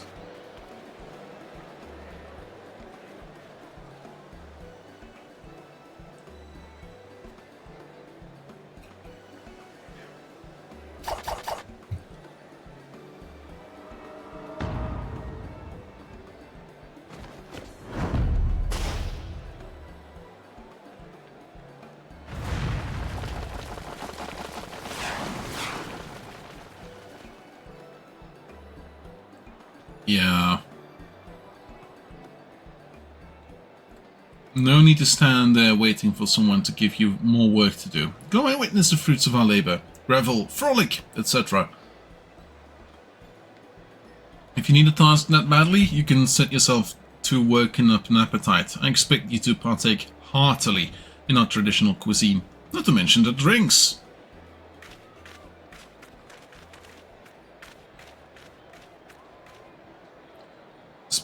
Don't spare me these menial tasks.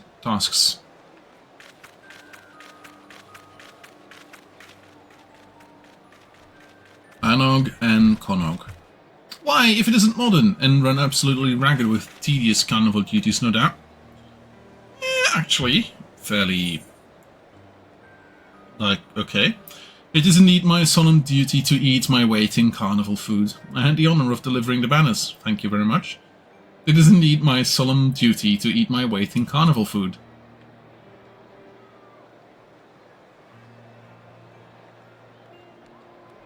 Eating? Are you mad? There's no time for that. We've got the key to activate. All of this festive nonsense has been an unnecessary distraction, but Konogg and I did manage to take some real progress while the chief wasn't looking. If you want the details, and I know you do, you'll have to meet us at the usual place. The last thing we need is half the village drunkenly eavesdropping. Can I not, like, at least take, like, a bite of food? Like, half my body weight? No? What about if I drink half my body weight? Would that be okay?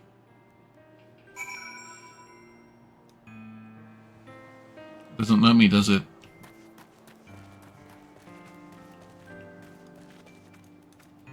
Won't let me. Won't let me eat. Won't let me drink. Fair enough. Okay, let's go. To be honest, I am kind of curious as to what will happen in the next couple missions. Vega Mountains.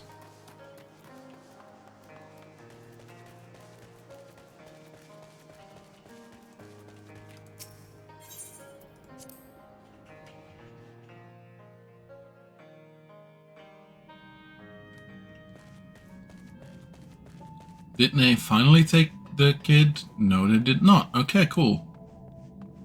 And that already is in this someplace. Anogg. Oh. There you are. Let's review our work, shall we? Doubtless you've forgotten some significant detail. Well, actually, it's been not too long for me. As hopefully even you will recall, we require the source of energy to restore functionality the so-called key 2P told us about. We obtained said source in the form of a Nogg's crystalline carapace, though the transference of energy from crystal to key provided a challenge. Nothing that Konogg and I, in my infinite wisdom, couldn't handle, however.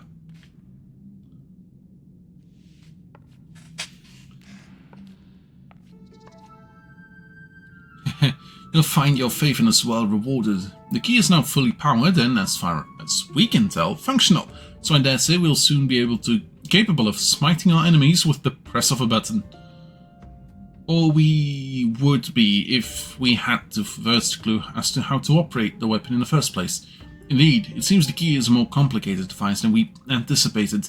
Thus far, we have succeeded only in making its display a series of strange glyphs.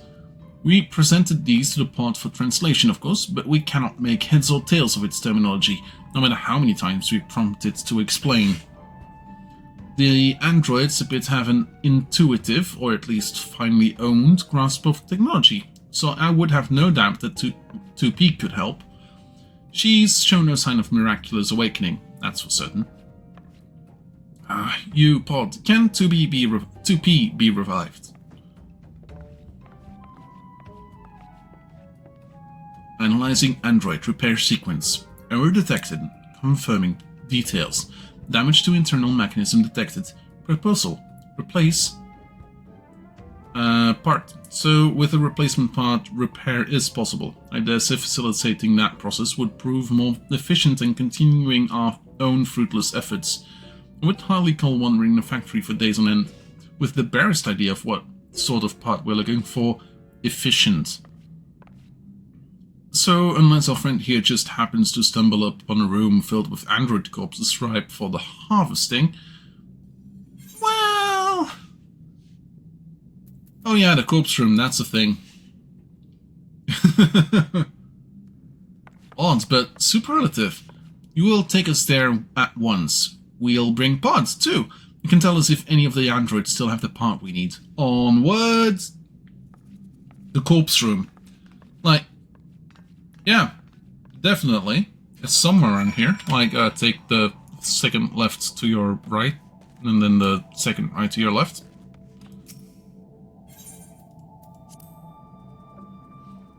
And then straight on till morning. Straight on till morning. With the chat mode in, say, enter any phrase containing Anogg near the destination within the copied factory. Fair enough.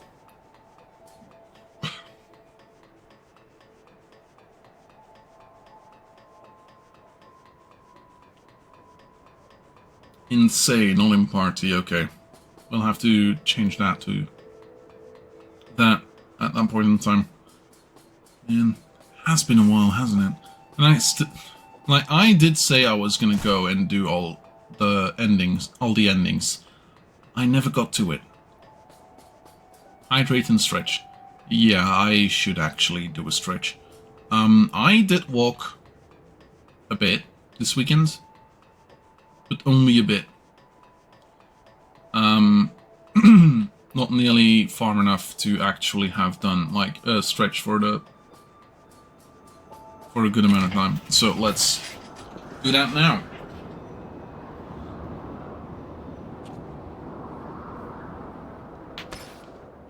Oh boy.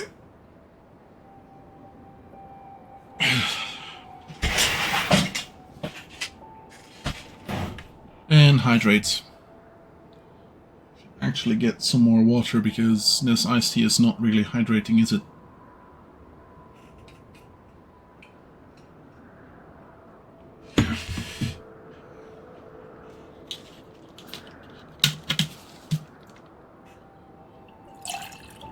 Put some water in my glass. I have drunk my fair share of coffee this weekend.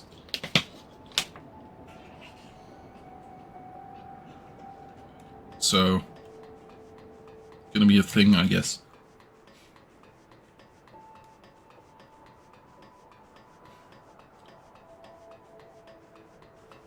Also, I should check for that number 3 thing.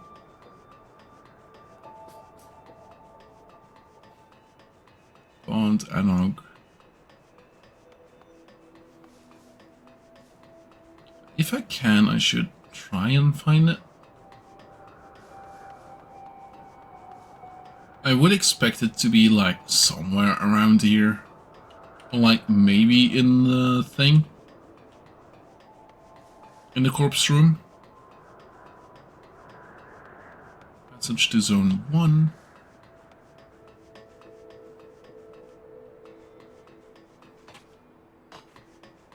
Like, it should be somewhere around here, right?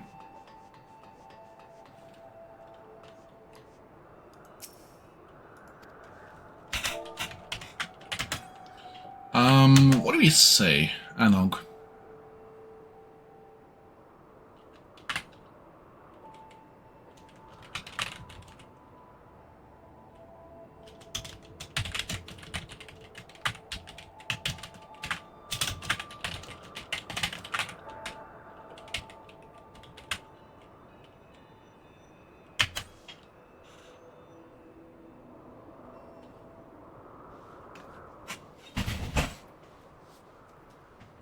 Over here, is it? Konogg, pod, stop dallying.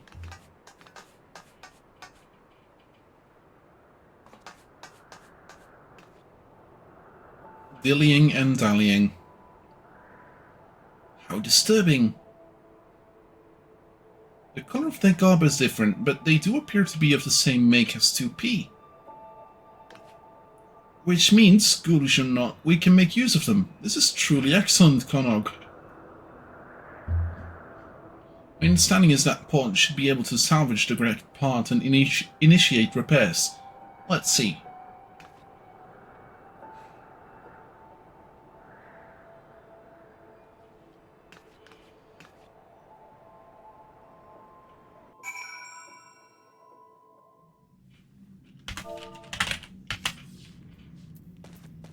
Yeah, let's see. Oh, oh no, this is where it was. I thought they rotated the slab. They didn't. We must we instruct it every single time? Go on, pod, fix 2P. Yes, you do. It's a simple pod. Well...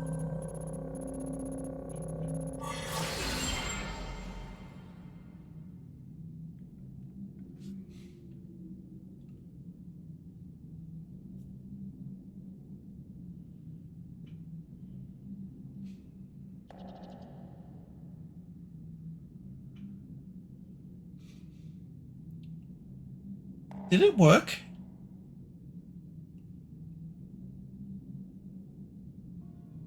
Sure did, seemingly.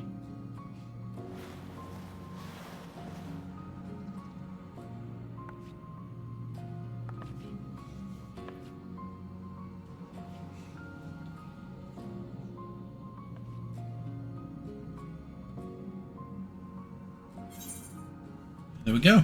Orchestrion rule. We can rebuild her.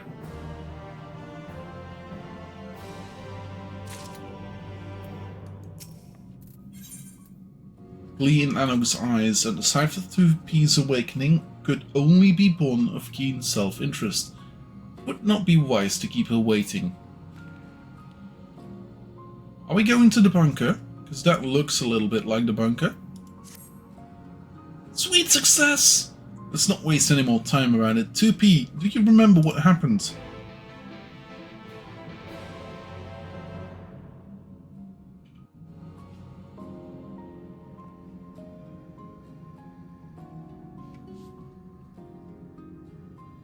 I was damaged in combat and you brought me here. And then you wildly inconvenienced us by dying on the table. Yes. Fortunately for you, we were clever enough to pick up pods here, and by the fact that we are having this conversation, I assume it succeeded in repairing the damage.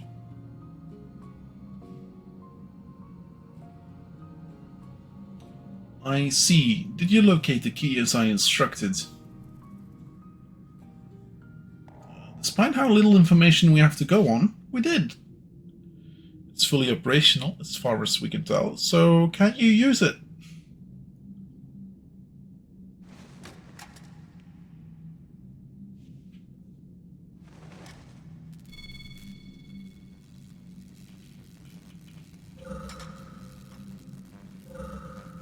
Hey, nice. Look at that.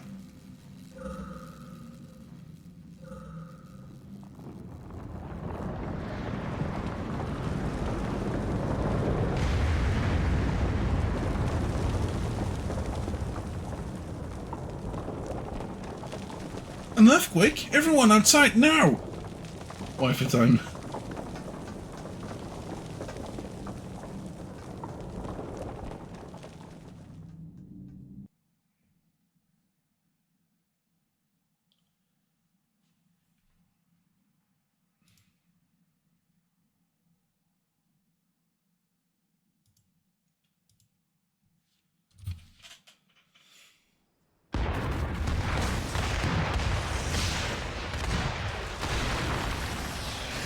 Oh no. Oh no. Right in the middle of the festival.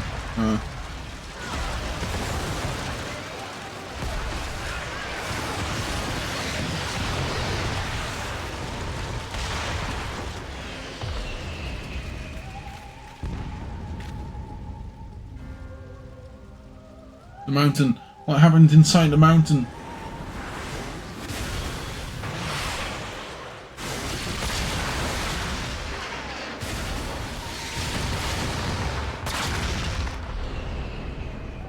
This isn't. Anogg, look. Give me a sec.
They're really taking a lot of panty shots, aren't they?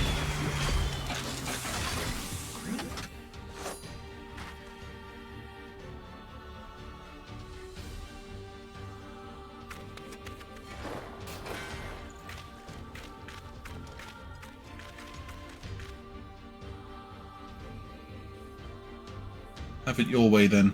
See this world to its end.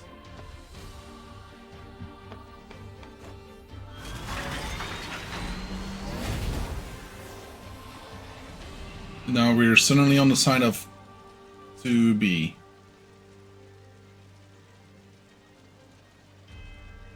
I know I'm worried, but I thought she was on our side.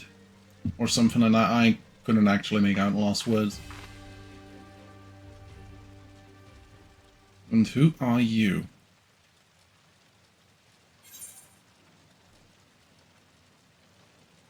It's Nier. Are you surprised, Necro? No, absolutely not. Why, it's also Final Fantasy, so I'm even less.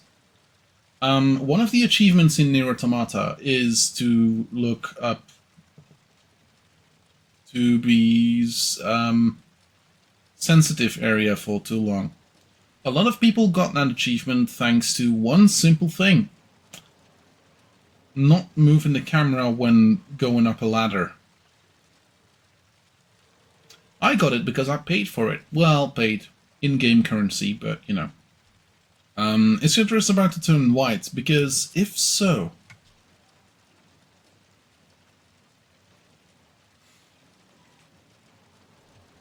I mean, you're on number 2 Type B unit, but you may call me 2B. I'm here to destroy the androids in white. We can discuss this later. Right now, we have to go stop you 2P.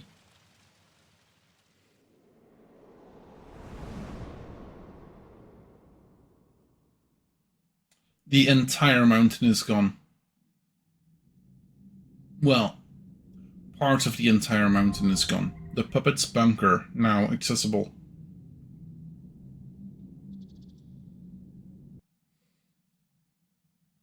Okay. So this is the start of the Nier Raid, which would come now.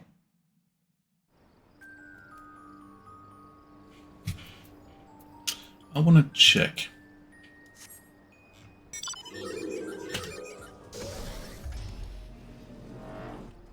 Yeah.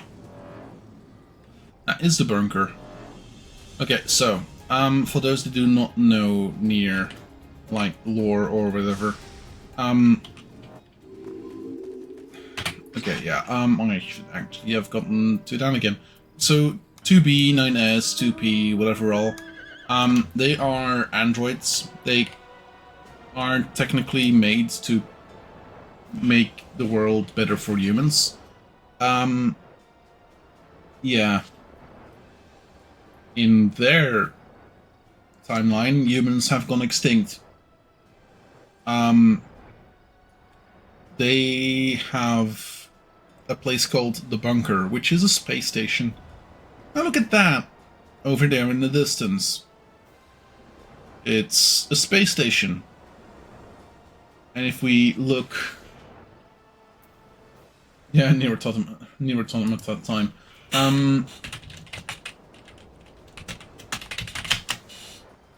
So... if I take a picture...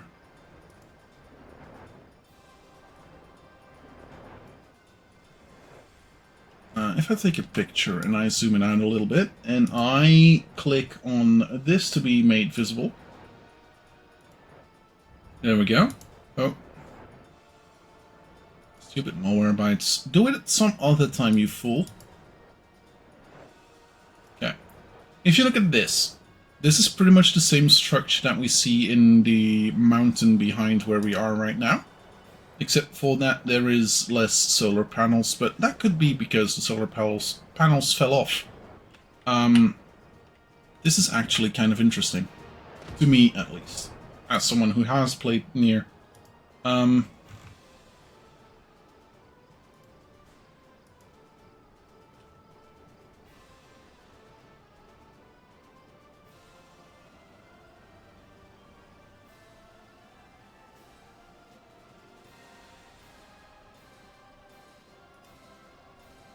It's actually interesting. Okay, so, that being said, we cannot do any more of this by ourselves. To do more of this, I would need an entire alliance. I think I'm gonna keep where I am right now, because I cannot do this by myself, and I would very much like some friends to help out. Unless, like, DMB and MFG are willing to jump in. Otherwise, I'm gonna look for what else I can do.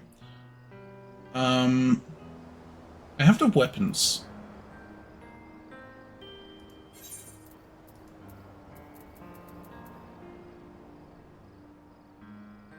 I have the weapons.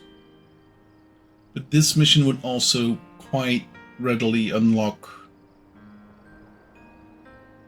the next weapon. We've had emeralds. Is it just diamond left? I don't know.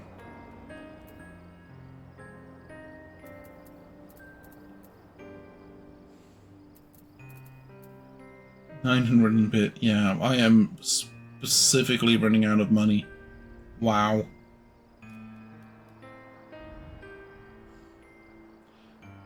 Yeah, let's leave this where it is right now and come back to it later on.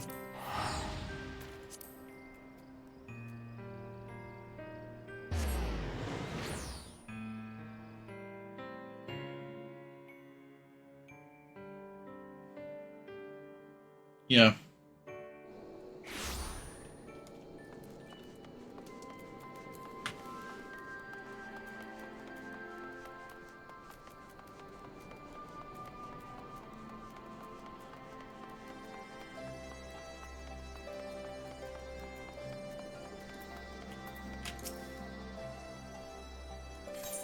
Okay, let's go to Turncliffe.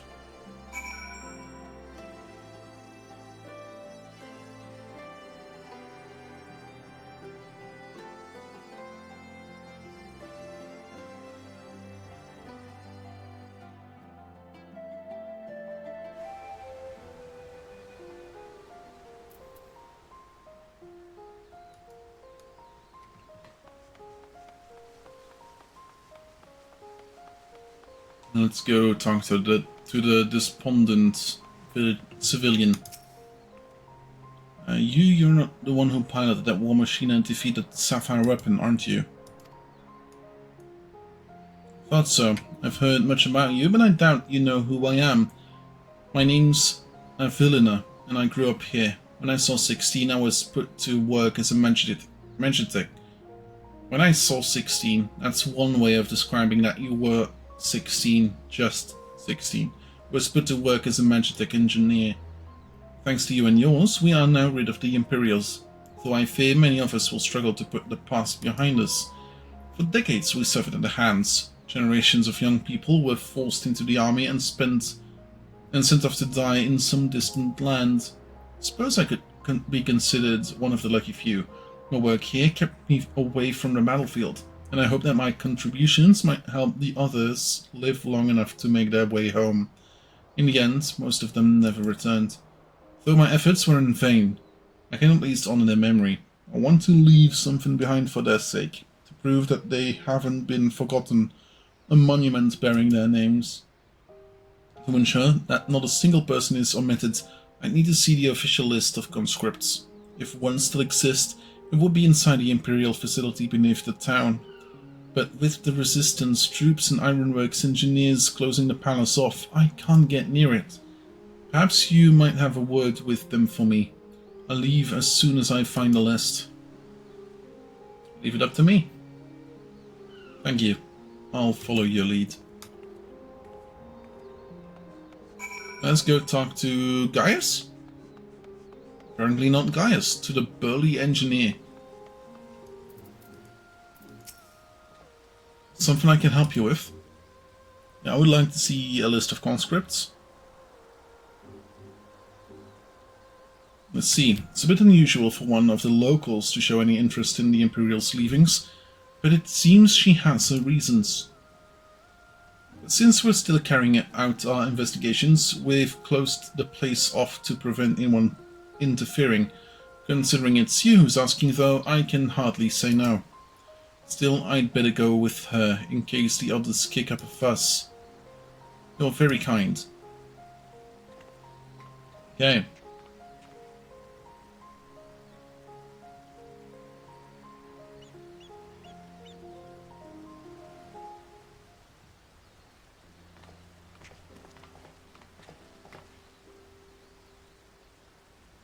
That went quick. I thought I'd have to go down there and look for it myself. Sorry for any trouble I've caused. You have my thanks. Think nothing of it. I was glad to help. As I'd expected, the Imperials kept detailed recordings of the local conscripts. One name in particular stood out. My name, Melisandre. I had no idea she'd been assigned to the 7th Legion. What do you mean, of all places?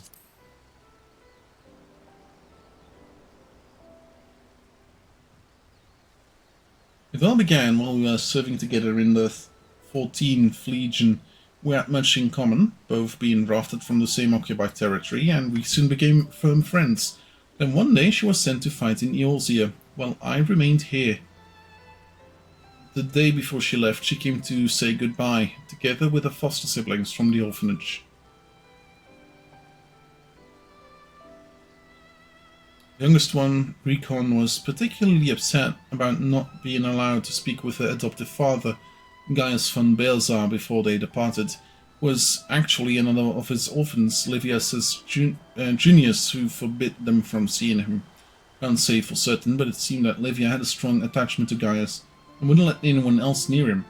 As far as I could tell, he tried his best to keep Livia at arm's length whenever possible, but her devotion to him was bordering on obsession, and she became extremely jealous of the slightest sign of affection between him and his other wards.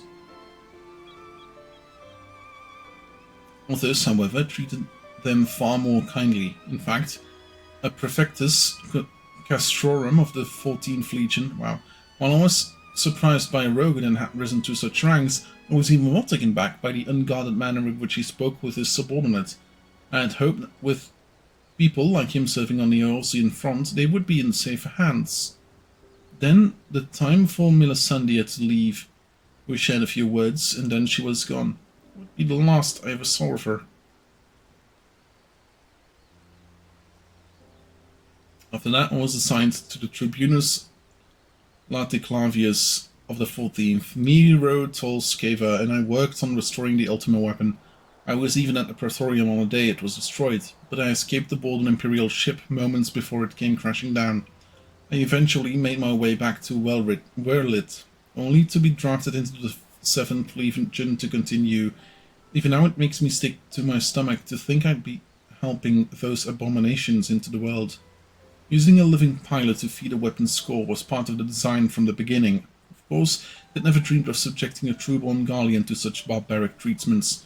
Not when the 7th Legion was already supply of provincial conscript ripe for the taking. Pilots were referred to only by their code names. We engineers were not made privy of their true identities, even with the list of conscripts. I still don't know who was sacrificed in the name of the weapon project. Your skill and knowledge can finally be put to good use.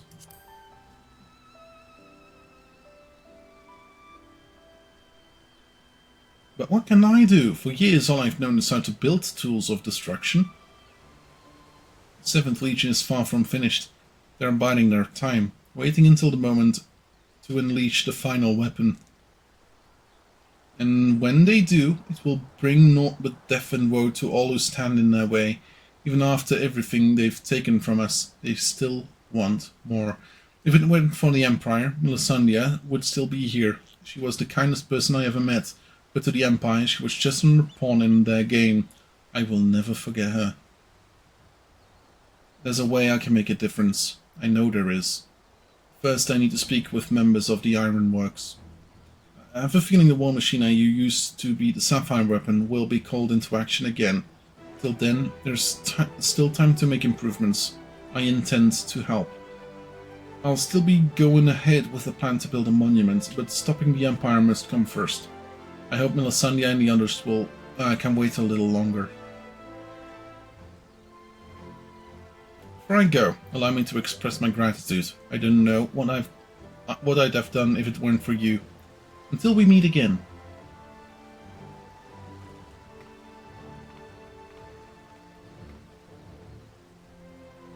we go. Nice. Actually kind of cute. Now, time to go back to Porta Pretoria?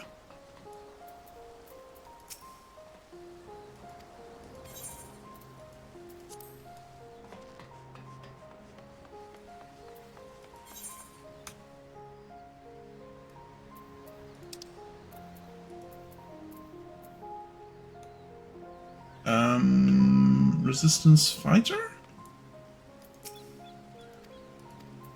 No. I mean, there should be a fairly decent way out, shouldn't there? Ah, resistance escort. If I talk to him, maybe. Let's go back to Girobania. Yeah.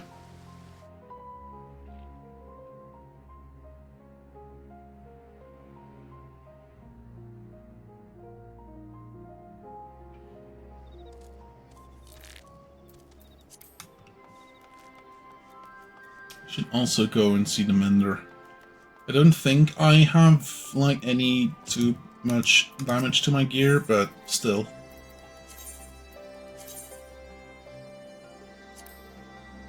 There we go.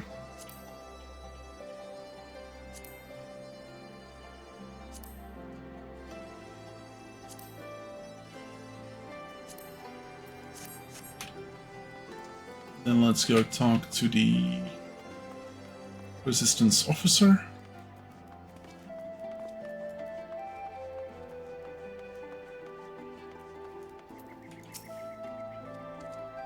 So, how was your time in Turncliffe?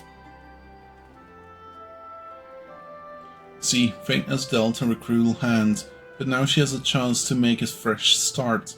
Same could be said of the whole of Turncliffe. Seems the liberation of that one small town will become a pivotal moment in Wurlit's history. Perhaps it won't be too long before the rest of the region is free from the Empire. Naturally, we'd be honored to fight alongside the people of Wurlit. We won't rest until the Imperials are sent fleeing with their tails behind their legs.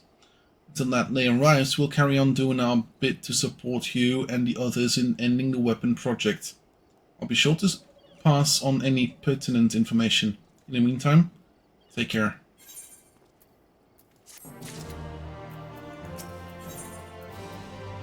Author, a guest free and row, beauty in the sky with diamonds.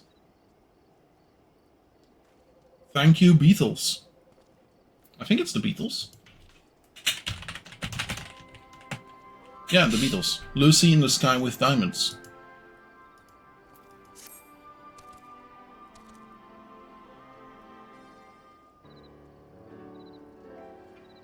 I wasn't expecting to see you here, considering all that's been happening about Eorzea of late.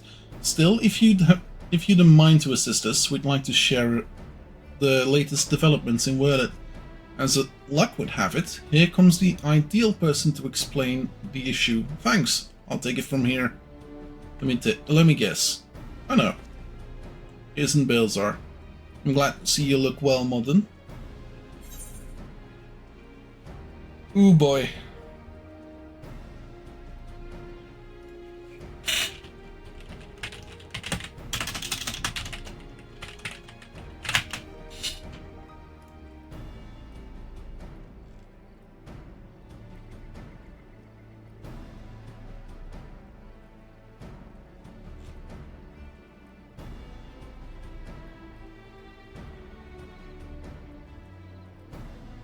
Nago. Been to London, Nago? Well, it was, but it certainly has. Oh. Much as I'd love to stand around chatting, I'm afraid I've got some serious business to discuss. Following the liberation of Turncliffe, it seems the people of Wurlit also have their hearts set on freeing themselves from the grip of the Empire. Like-minded civilians have rallied behind yada yada yada. Their ranks include many former conscripts, and between them, they possess no small amount of combat experience. The only thing they lack is someone to lead them. After much consideration, they decided to turn to none other than Gaius Balzar. Of course, many would balk at the thought of turning into a former enemy, and many did, but desperate times call for desperate measures. His reputation as a legato speaks for himself, and as most Alamegans will attest, he was a far more reasonable and pragmatic leader than his predecessor, the Mad King Theodoric, or his successor, Xenos, for that matter. But most importantly, he was the one who led the invasion of Wurlitz in the first place, so who better than him to take it back? After accepting their offer, he requested the delivery of additional arms and provisions from the Alamegan resistance. We've got our hands full of dealing with the Telopphoroi, as do the rest of our allies in Eorzea. While we comrades see to the preparation, I've assigned to meet with him in person. I was wondering, could you accompany me to Turncliffe? Sure. Thanks, Modern. To be perfectly honest, coming face to face with the Black Wolf is a rather daunting prospect, even he has supposedly turned over a new leaf. But I'm sure having you there will make a world of difference. Do it. Let's go. I believe you're acquainted with our escort. Yes, let him know when you're ready to get going. Just accept it.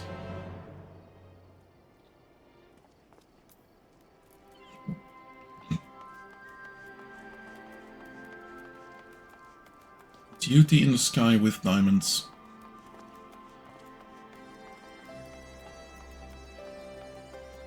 I'm...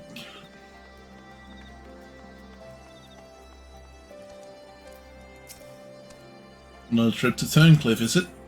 Yep, sure is.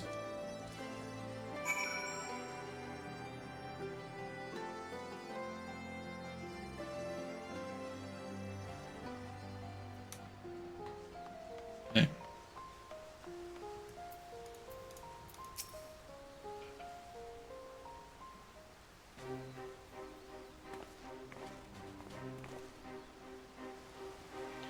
Gaia's Balzar, I presume.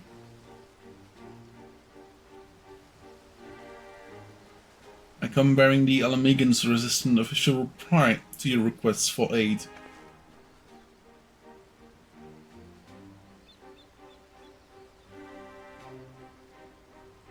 See, you have my thanks. Does this mean we can finally make our move? With the assistance of the Alamegans, we will soon have sufficient arms at our disposal to stand a chance of victory. But lest we forget, the 7th Legion has been conserving its strength thus far. We must be prepared for severe casualties should its full might be brought to bear. If our lives must be the price for freedom, we will pay it willingly.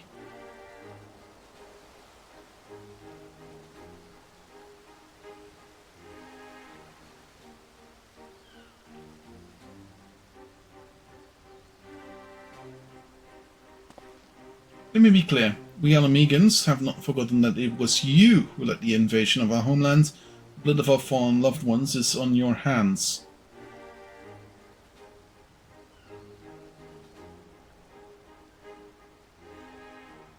Even so, the people of Wurlitz chose you to lead the revolution, and we will honor their decision. I only hope it will not be in vain, as do I. Should I be found unworthy of their trust, I shall submit to their judgment and whatever that may enthrall. Wow, I swear I can read. Forgive me, but might we return to the task at hand? First, I would like to discuss the transportation of supplies from Alamigo. Alamigo, this way, if you please. He's gonna betray her. There's gonna be battle. Once again, I prepare to lead an army into Wurlitz. The irony is not lost on me. It's a cruel twist of fate that these people, so desperate from years of oppression, should turn to their conqueror for salvation. For most of my life, I believe that only the Empire possessed the strength and wisdom to lead mankind. Only through sacrifice could civilization hope to strive. And so I led the conquest of Eorzea, forcing the doctrine of Galmald upon the ignorant and uncivilized. In every territory I sought out those with the potential for greatness, without regard of one's birth or circumstances, that they may serve the Empire. But there are those such as Valens who would see born guardian of virtue in itself, one above all others. To think that a monster such as him could should be granted the position of legatus and everything that entails it worries me. I don't know if that's what he actually says, but Valens brings shame upon our homeland and makes mock of the ideals it once stood for. By my hand, he shall become death. We are running out of time, guys. We have to go after her.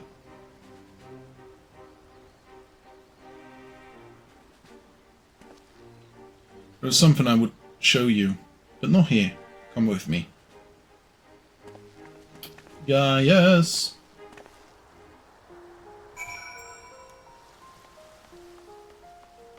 It's gotta show a weapon.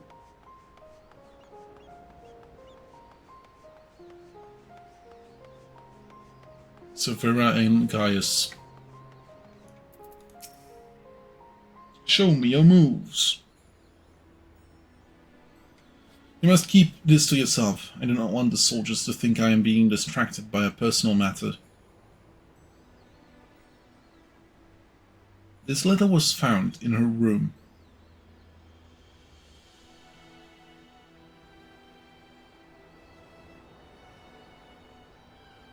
Dear father, I'm sorry for leaving without saying goodbye.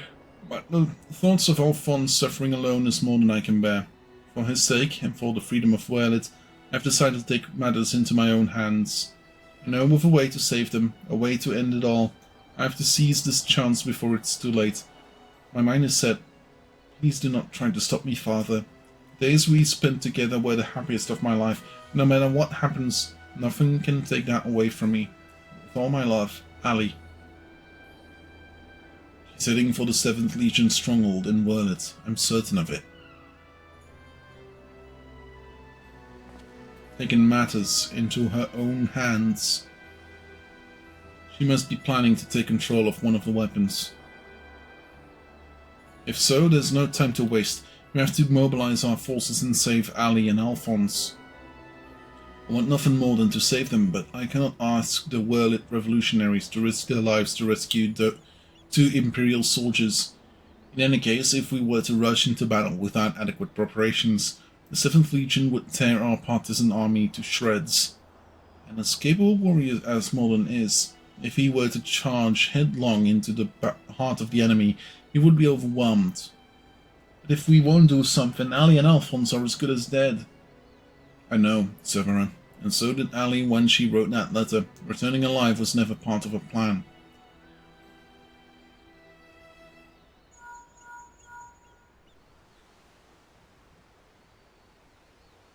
Can you hear me? I'm in Werlit, just outside Castrum Collinum. All hells have broken loose. There was an enormous explosion, and through the smoke and flames I saw what happened to be another weapon. At this rate, the entire... Confound it, we've lost the signal. This must be what Ali spoke of in her letter, a way to end it all. Alphonse and the others were planning this from the beginning. To bring the weapon project to completion and use it to free Werlit from the Empire, even at the cost of their own lives. Revolutionaries were to hear that a weapon has been unleashed upon the Imperial headquarters. They would see it as a perfect opportunity to strike. If it's running amok, it may be distinguishing.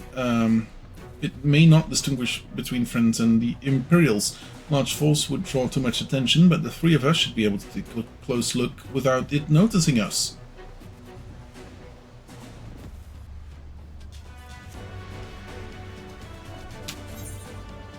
Between us, we'll find a way to save them.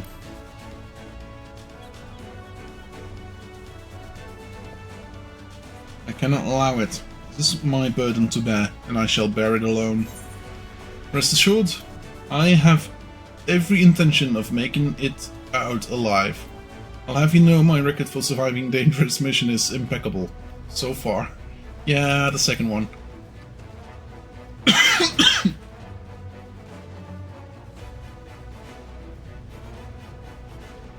You have been on the wrong side of my wrath at some point, Balzar. For the time being, I will have the revolutionaries stand by and wait my signal. An opportunity to reclaim Violet may yet present itself, but we must first be allowed to remove the threat of this new weapon. Severa, I've said ready the G-Warrior. Understood. Oh, is it one of these, is it? Please no. Once your preparations are complete, let us reconvene outside the hangar. I'm not good with the G-Warrior.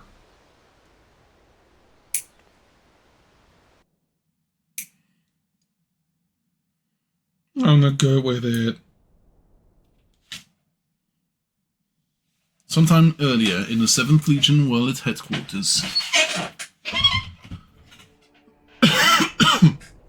How wonderful it is to see you again, my dear. I was beginning to think that you weren't coming back. In my impatience, I may have vented my frustrations on that brother of yours. I do hope you'll forgive me.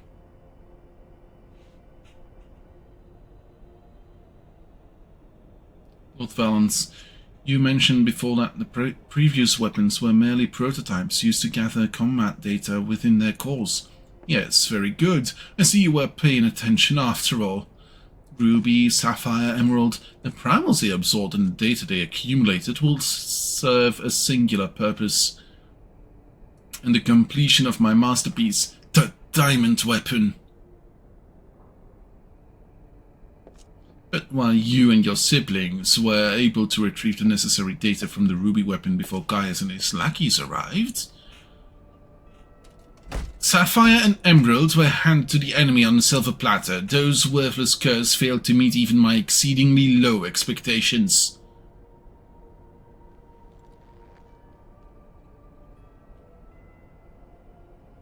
As detailed in my report, I took it upon myself to infiltrate Gaius Balzar's band of rebels. Yes, you have done well, my dear. My engineers have already finished feeding it into the diamond weapon.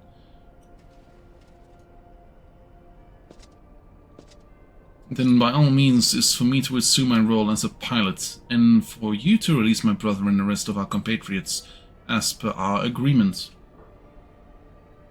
Of course, a handful of savages is a small price to pay for your remarkable talents. Even though the weapons project's revolutionary technology allows even an untrained pilot to fight with the skills of a veteran soldier, only the truly gifted can draw out the full potential of their synthetic orosight.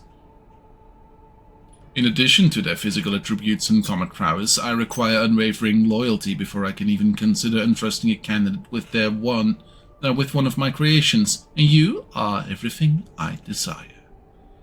I am honored that you regard me so highly, Lord Valance. However, in return for my continued cooperation, I wish to propose an extra condition to our arrangement.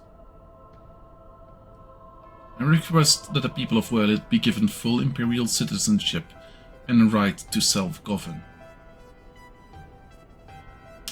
My, how very bold of you, and quite astute at that. Yes, I could grant that people of Werlit citizenship, if so desired. Unfortunately, a mere legatus such as myself is in no position to simply relinquish control of the entire region. Come on now. We both know that a weapon are but a mean to an end. Your true intention is to march on the capital and claim it for yourself. Correct? Once you have taken the throne, once more territory would be a fair reward for those who played a vital role in the ascension of Lord Valance.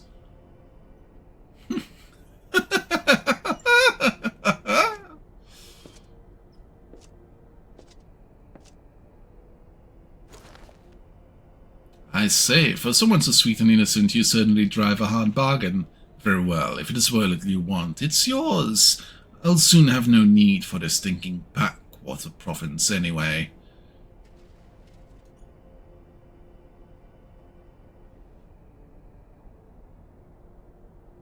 And what about my brother? Ah, yes, Ulwick, or was it Alfred? Whatever his name is, you needn't worry. I made a special arrangement for him. He'll be perfectly safe, provided you uphold your side of the agreement. Excellent. Now let's get you aboard the diamond weapon, shall we? One step closer to my coronation. This is the moment I've been waiting for.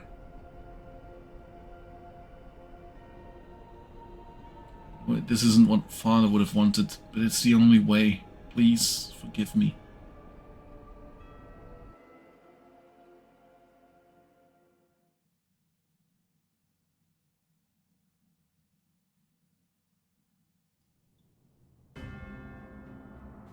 The diamond weapon.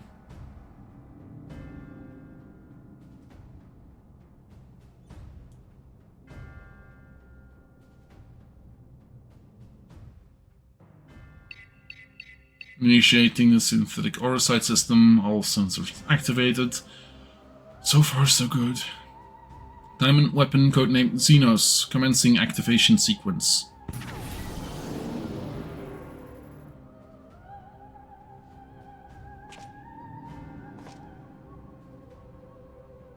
Behold perfection itself.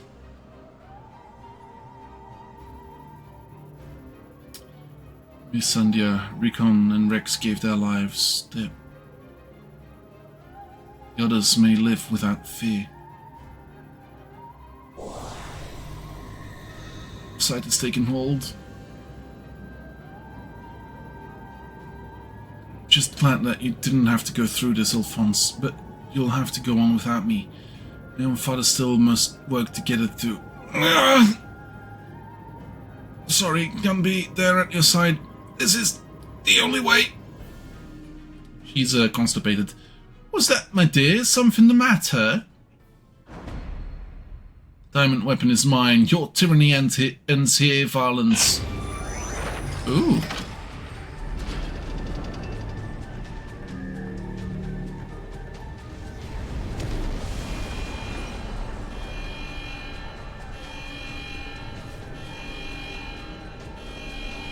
Fail safe? Fail safe?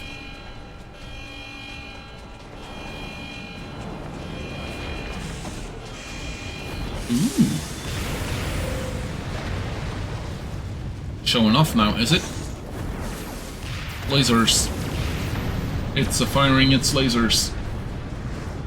Low-born filth, if you think your little performance had fooled me, you are sorely mistaken.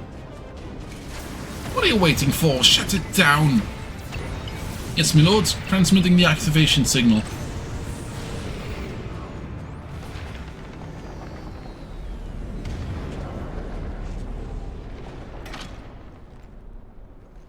It's not responding! Yeah, that's what the activation signal tends to do.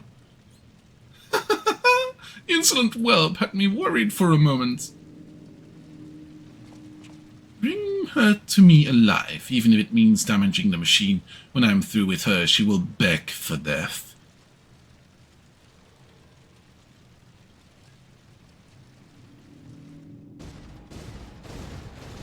Magitech.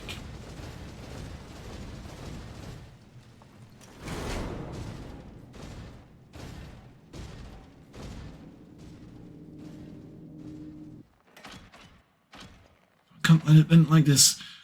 Mocianne, Recon Rex, guide my hands. Alphonse, wherever you are, lend me your strength.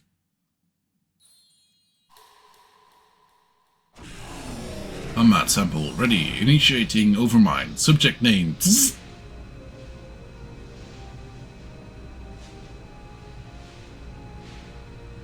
Overmind? What's that?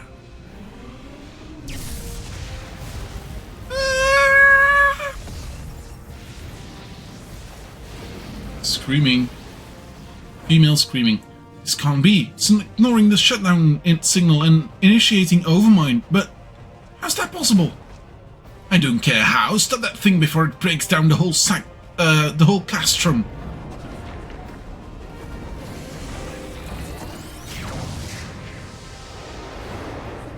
Yes.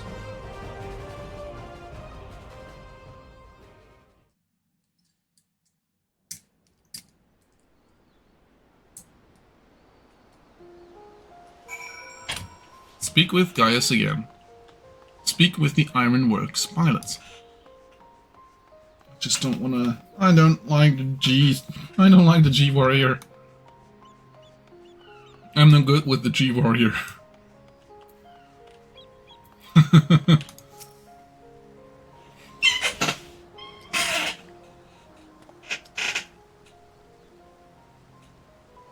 Ready to the bot? I'll send for Master Garland.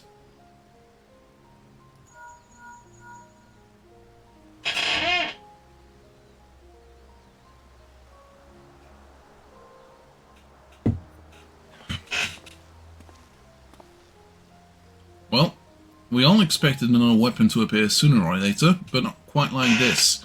According to Voldolen, after it finished laying waste to the headquarters of the 7th Legion, it took off to the sky.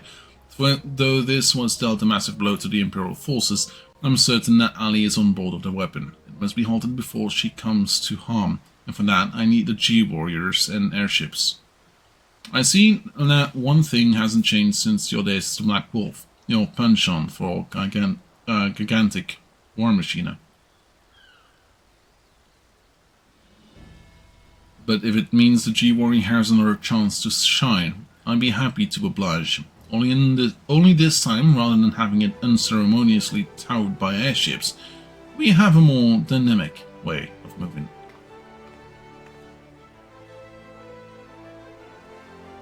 It's good to see you again, Modern. From what I hear, we have you to thank for Avilina volunteering to help the Ironworks. Since she joined the team, our work has come on leaps and mountains. Just grateful for the opportunity to finally put my knowledge and skills to good use. And as far as I can tell, the target is the diamond weapon, the most powerful of them all. What's worse, its design incorporates all of the combat data and capabilities of the other weapons, making it far more formidable than those you encountered before. Thankfully, we've had time to prepare for such occasion. Would you care to elaborate? Let me put it like this. Thanks to Evelina's tireless dedication, the G-Warrior has been upgraded. But there'll be time to explain more on the way. Come on, the Enterprise is waiting.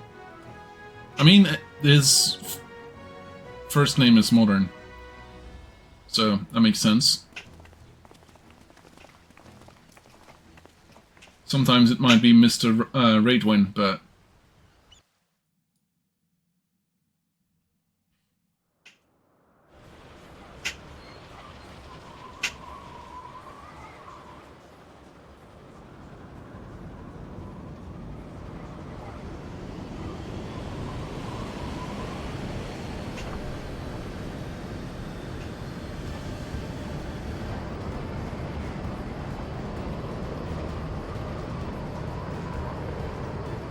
That's 10 times the size of the machine. Very impressive, but may I ask what the purpose is even? Since our objective is to rescue the pilot, we've added means of capturing the diamond weapon. Come to save lives, not to end them, and for that the G-Warrior has been reborn. I present to you the G-Savior.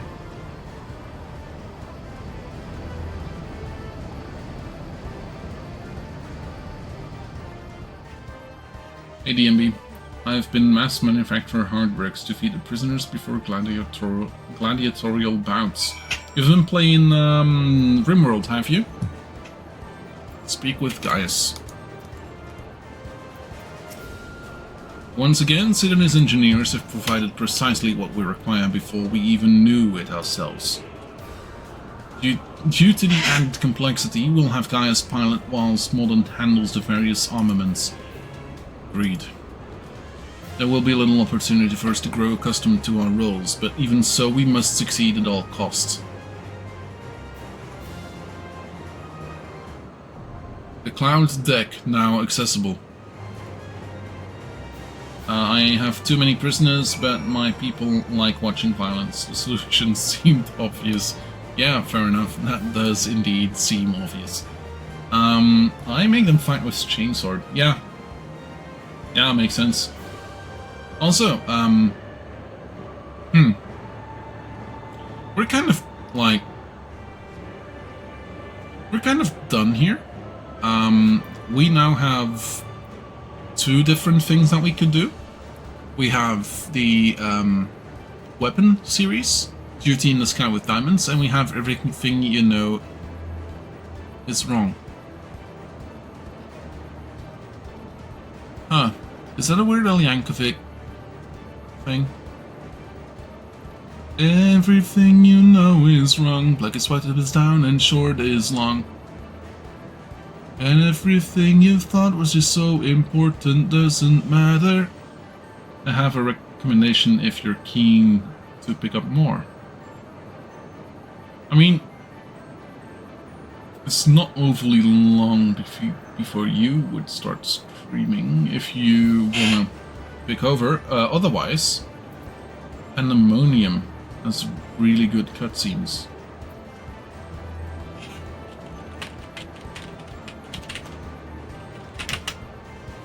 Pandaemonium. 8-man raid series, Final Fantasy XIV Endwalker. Crystal from Beyond from Nimgigi in Old Charlian.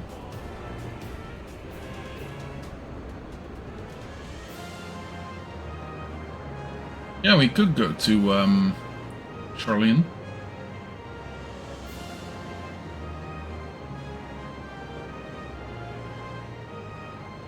We also have the Omega? Alpha Omega? No, Omega thing?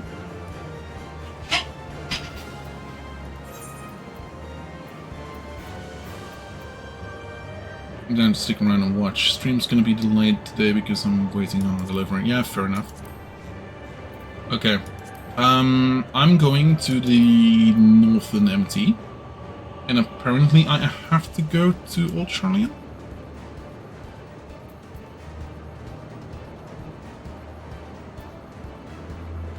It's another 1,000. Okay. Okay. Here we go. Spending again.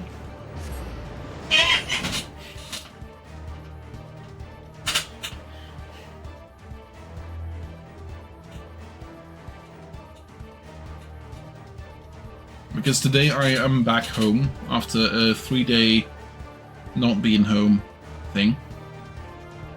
Small itty bitty little vacation.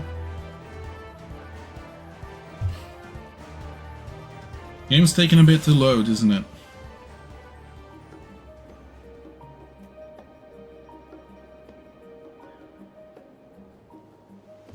Okay, let's see. Seeking Sanctuary, Cutting the Cheese, Crystal Beyond. That's the one. To the Baldessian Annex.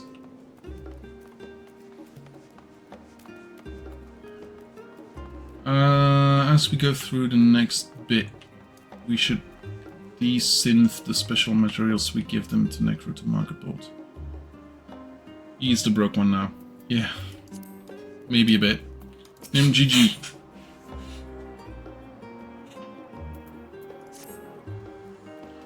It appears my calculations were correct. I knew that at this very spot I would encounter none other than Modern, the hero who saw us through the final days. So certain was I of my math that I stood here for... Well, let's not concern ourselves with that.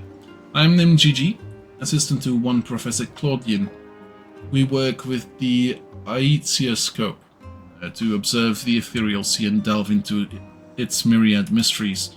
Some mysteries, though, are beyond even our capabilities to unravel. Strange crystal we but recently discovered, for instance, defies our very conjecture. You've been to the center of the star and far beyond it, however. So we hope that you may see something in this crystal that we academics do not. I beg you, lend us your far-traveled eyes at Aporia. Professor Claudian will be eagerly awaiting your arrival. I swear I can read. May not looks like it, but I can read, I swears.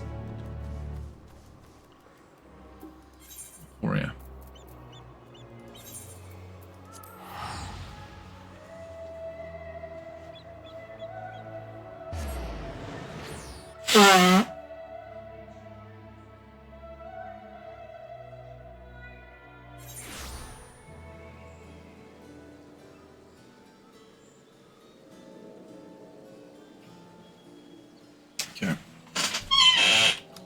Let's see. Let's go to the IHCS scope.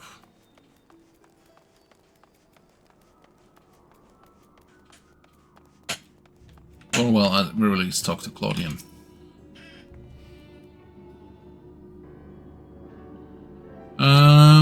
Let's see. Greetings, Modern, and welcome to my humble laboratory. I am sure Nimgigi has already taught you plenty about us, but allow me to introduce myself personally. I'm Claudian, leader of this little research collective. I must admit, I've been nervous about this meeting ever since Nimgigi set out to find you. For a researcher in my field, there is no greater an honor than to meet the first man in history to traverse the ethereal sea and return to tell the tale. The professor speaks often and at length of your deeds, but he has no small number of achievements to his own name. He has peered deeper in the ethereal sea than any other in Sahagin, and the breadth of his knowledge is peerless. Peerless, perhaps, but for a single man, we must seize this precious opportunity to learn what we can from him, and perhaps crack his conundrum that has stumped the three of us for moons. It was we who peered into the fathomless sea from the antitower into the Dravanian hinterlands. There we spoke with Heidelin and learned of the fate that would befall the star, the final days. Soon thereafter, our research was moved to Labyrinthus, and through the Atheoscope did we continue our vigil. As impressive a work as a device is, however, it can glimpse but a fraction. Which brings us to the matter of hand. Not long after the Exodus was declared, we recovered an unusual crystal shard during a routine observation. It appeared before us suddenly, as if propelled to the surface by some unknown force. We found that it possessed an ethereal density that exceeds that of a normal crystal by orders of magnitude, and its shape resembles nothing which occurs in the natural world. It was made, not formed. Unfortunately, that was the extent of our information we could glean before we were forced to turn our focus towards the Exodus. The crystal was very nearly forgotten amidst the sudden upheaval. But thanks to the efforts of a certain someone, that crisis is now behind us, and we are free to resume our research. Thus did we decide to seek you out, the dauntless adventurer who delved into the unknown and beheld its innermost secrets. And now we would have you see for yourself.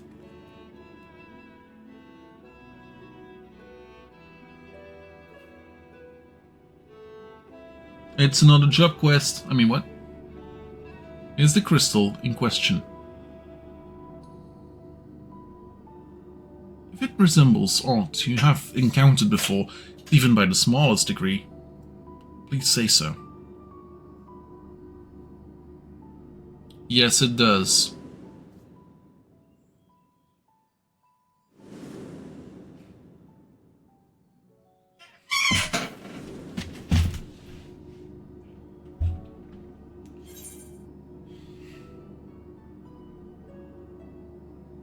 Memory abides within this crystal.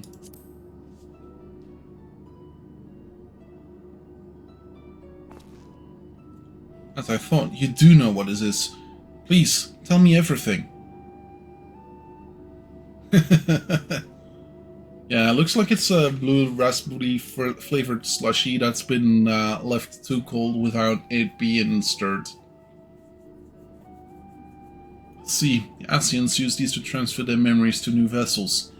Fascinating indeed. It was plain that this crystal was special somehow, but this revelation surpasses even my considerable expectations. Similar artifacts have appeared throughout the ages, memories of martial techniques manifested as crystalline shards on the battlefields, or storied stones passed from master to student. Comparison between said artifacts and this crystal may prove a fruitful first step in unveiling its true nature. What do you think, Professor? Ancient memories, windows through which we can gaze upon the convocation of 14. Unlike Crystal in modern story, this one does not bear the marks of convocation. Who then could these memories belong to? And more importantly, why were they stored in this particular shard? More importantly still, why was it set adrift on the ethereal sea?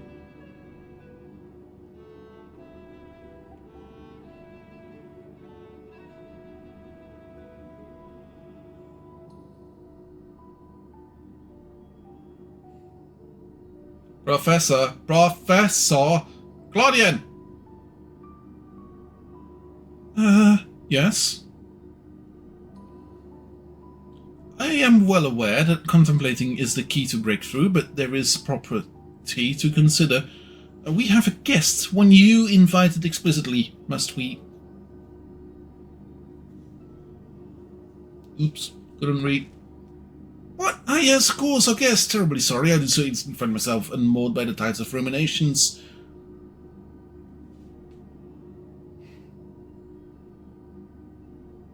Perhaps a more, engaging use of your time with us would be for you to take up that crystal. If indeed there are more memories stored within, they may reveal themselves to you upon contact.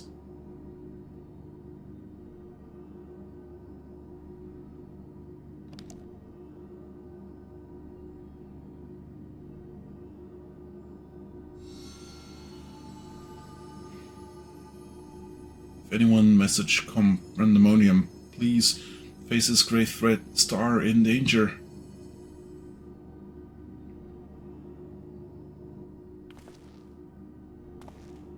The expression does not bode well. What did you see?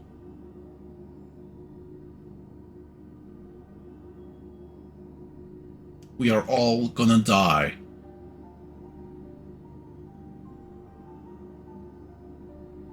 Pandaemonium. This is not a word I have heard before. If my knowledge of the ancient tongue serves me well, it means all demons. Not a name that inspires optimism, all things considered.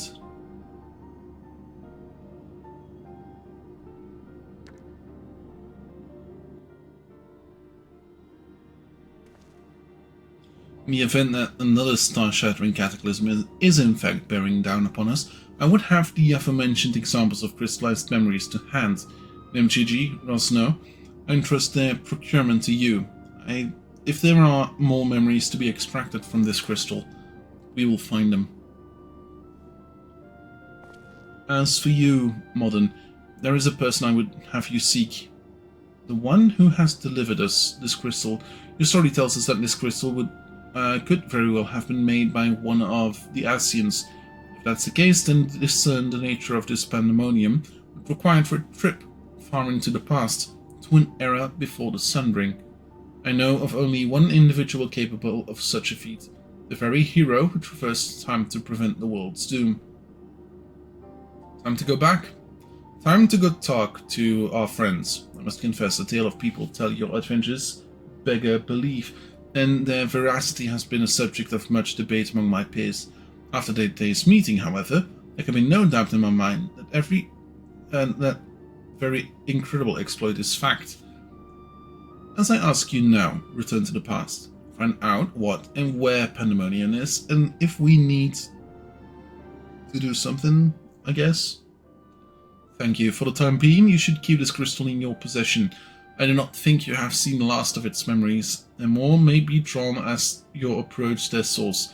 Safe travels, and may we meet again soon to share our findings.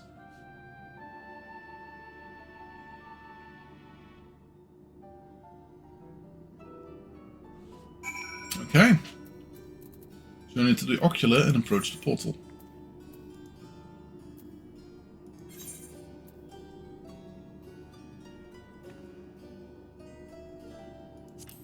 Yeah. Let's go.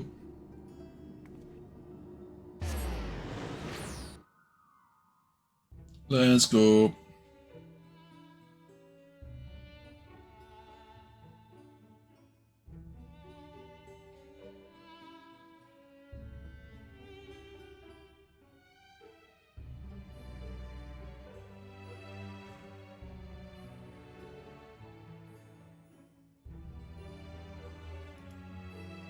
Game is loading.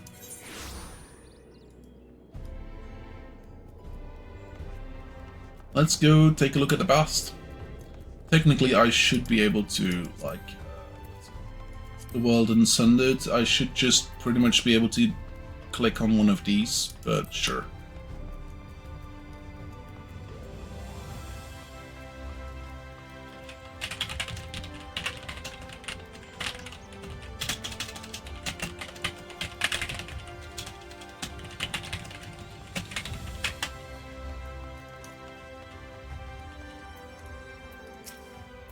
Welcome, my lord.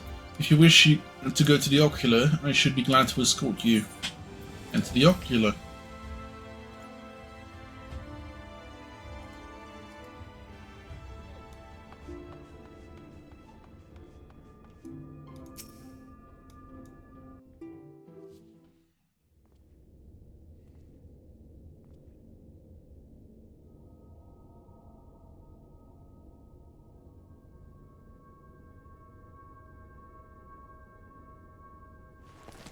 Ah, yes, I need to do a little bit. If receives this message.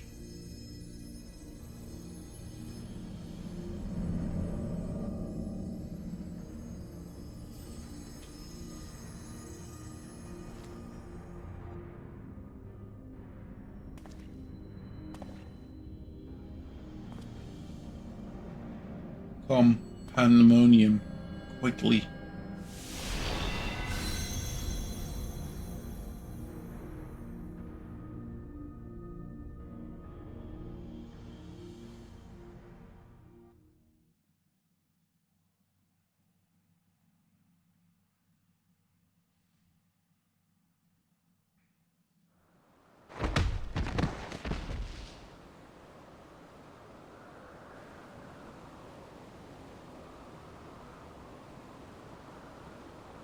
Am I little again?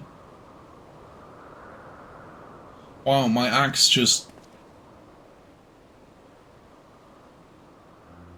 See, clipped through the world. Awesome.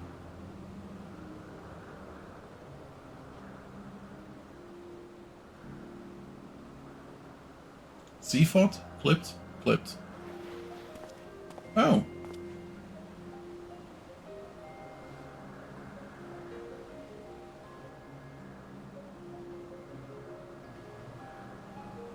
Could be.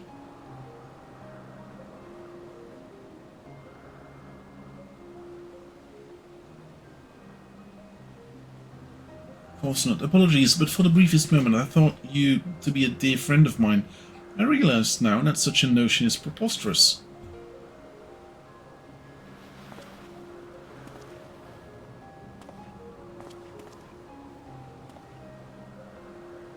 He told me a falling star would appear before me, and I suppose you must be it. Truth be told, didn't expect the expression to be so literal.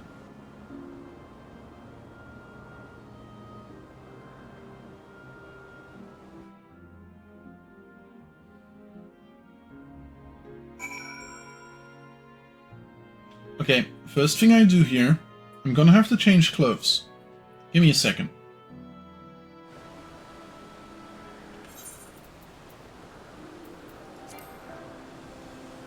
Ah.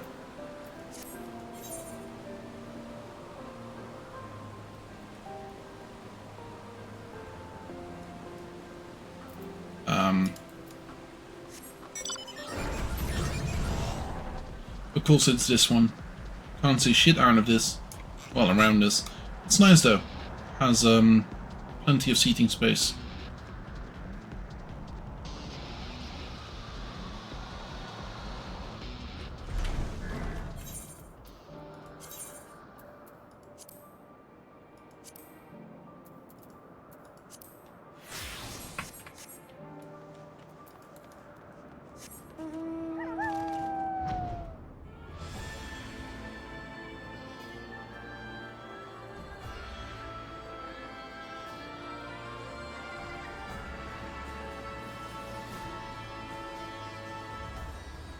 Famous.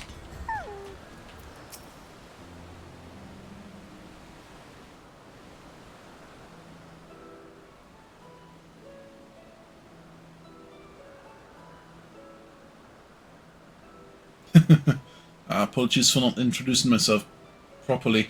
My name's Themis. As you can see by my... Rather, I am come here on assignment, which has been more or less routine up until this very moment.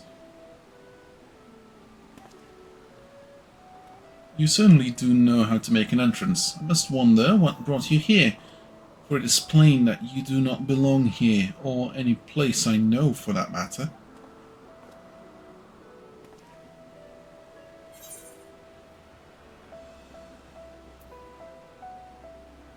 I am also here on an assignment.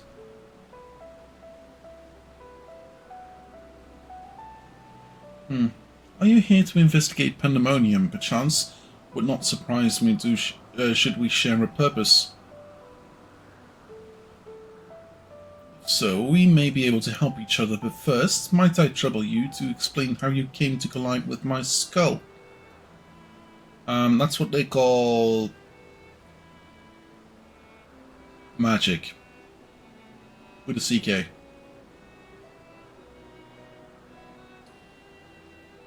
See, I believe that dispels any major doubt I had concerning your intentions.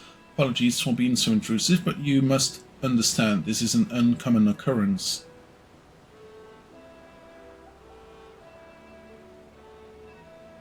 I shall not pry further, for I am well aware that we all have secrets we must keep.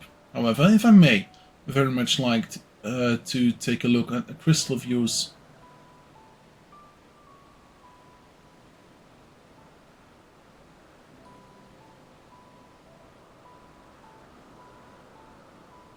Sure. Take a gander. Take a look.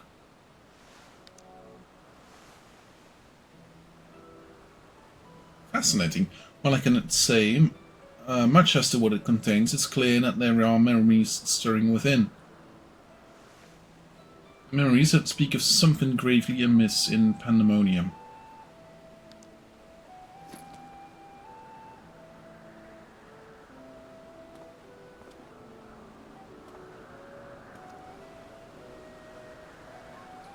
The facility extends beneath Elpis and is overseen by the words of La Habrea.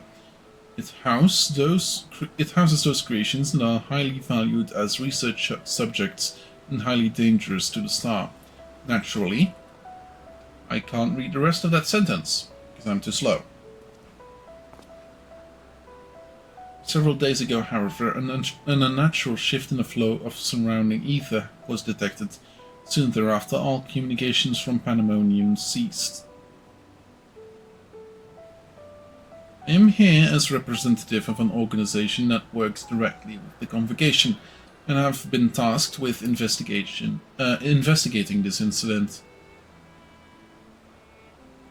Now that there's some measure of transparency between us, might I offer a suggestion as to what we should do next?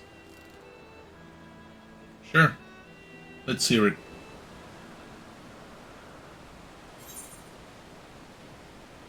I would like that one. Was complete. Nice. During the course of your invocation, you may discover valuable artifacts. These can be exchanged for equipment by speaking with Melanie in Aporia or Joel in Radzatam. We're familiars there. Now then, my proposal is a simple one. Let us journey to Pandaemonium together. Our destination is the same, and I suspect the arrangements would work to our mutual benefit. Besides, I should have no trouble gaining us both access. I do hope you agree. Would be loath to part ways from the falling star I have been waiting so long for. Originally, I had planned to conduct my investigation with the friend I mentioned earlier. He had also noticed the anomaly near Pandaemonium, so it only seemed natural that we should investigate it together. However, he eventually decided it would be unwise for us both to go. If two members of our organization were seen poking our heads about restricted facilities, they could raise questions, you see. I decided to go alone, and he left me with these words: "Fear not, for in my absence a shard shall fall before you. While I could not comprehend his meaning at the time, I believe now I understand. He does have a way of being right about these things. Even so, his hints of what to come are generally more cryptic. I suppose I should have kept my gaze to the heavens. Suffice it to say that I am grateful for your presence either way. As for the matter at hand, we must first gain permission for the words of La Habrea to entry into Pandaemonium. These ought to be a speaker waiting at Anagnorissus.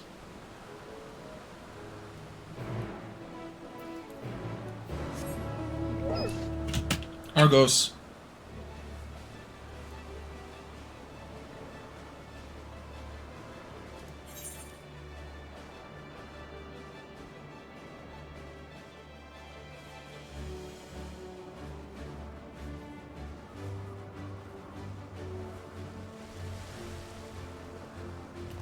Words of La Habrea Speaker. As well, people, I can speak English.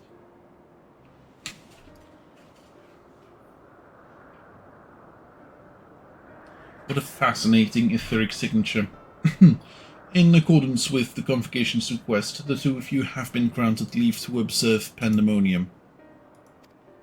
I shall register your ether for the records. From this point on, you may freely come and go from Pandaemonium as you please. Now that was a painless process, I take this as a sign that we are meant to conduct our investigations together. Of course, while you have been permitted entry into the facility, the specimens housed inside must be handled with utmost care. You are to heed the warden's instructions at all times. Sure, seems fair. Those who conduct their works within Pandaemonium are called wardens, for their role with respect to the creatures within.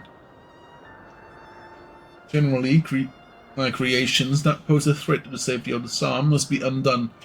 However, the words of La Habrea have deemed certain such creatures as worthy of further study, interring them within the facility. Those who spend their days in Pandaemonium are not merely researchers. They must work tirelessly to ensure that none of their subjects slip their shackles. For all intents and purposes, the place is a dungeon. Perhaps such a comparison arouses frightfully imaginary, but Pandaemonium is a frightful place. Something. I know not the purpose of your investigation, but if you consider that merits a report, pray do so with utmost haste. Master La Habrea shall guide us upon the proper course of action in such thing. Then I take it that means you have detected nothing amiss as of late. The wardens have reported nothing that would cause alarm. Minor fluctuations in ether have been observed, but surely Master La Habrea would have acted if they were anything worth worrying about.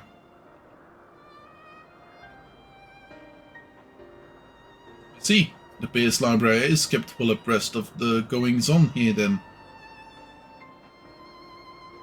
I hope I'm not overstepping my boundaries by asking, but you seem to be quite familiar with Master La Habrea. Do you know him? Oh, the story is that I don't know him. We've met.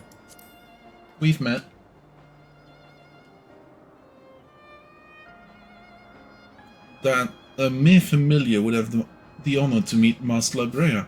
Is not known to Italy for authors his time, so you must be extraordinary indeed to be granted even a brief moment. Regardless, while I doubt I need tell you this, he is of the Convocation. Take care of your actions. Oops. And with that, we are free to take our way to Pandaemonium. The news that will take us there is on the eastern bank of the Leaf. Latte?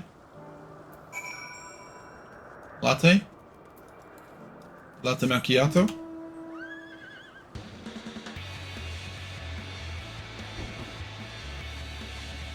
Yeah, the mounts are musically linked to the boss fight you have to do to get them.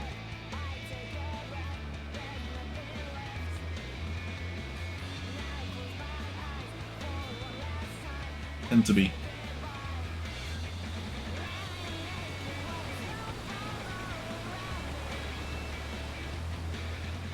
There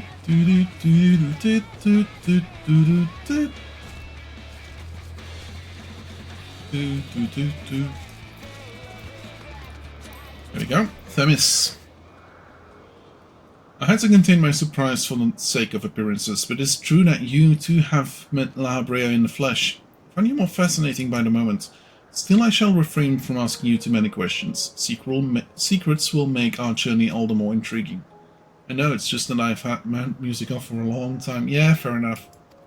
We shall come to know each other in time, I wager. Or else why would fate have orchestrated our meeting? In any case, let us be off. Truth be told, this will be my first time beholding the fabled Pandaemonium with my own eyes.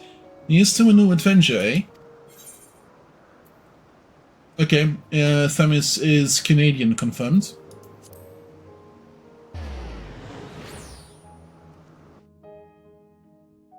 I'm not gonna do a Canadian accent. I wouldn't even be able to do one, but... Ooh! Ooh! Huh. This is some Kingdom Hearts type shit. It's as much as I feared. Speakers seemed in such high spirits that for a moment I thought the ethereal irregular... Wow. My last was a fleeing and vain hope. Very much Kehei-looking area, I agree, yeah. To gaze upon the complex network of chains and wards, the untrained eye might not sense anything awry. No effort has been spared in making this place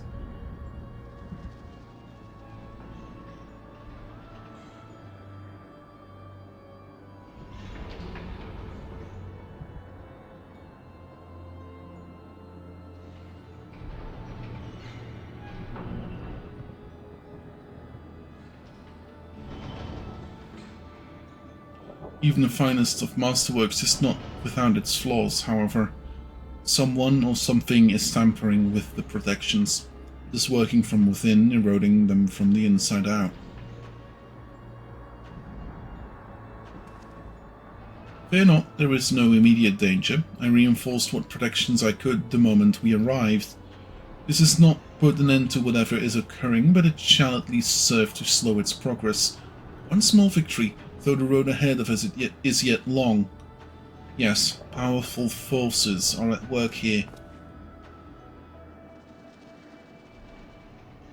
Silence in the air speaks volumes. While I did not expect a bustling facility, I see not a single warden. Our first course of action should be to seek one out, wherever they may be.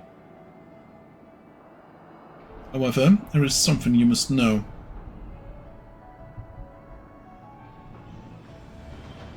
The magic I wove upon entering requires my constant awareness. That is to say, if we are forced to fight, I cannot risk joining you in battle. Should I lose focus, Pandaemonium's protections will rapidly crumble before the force assailing them.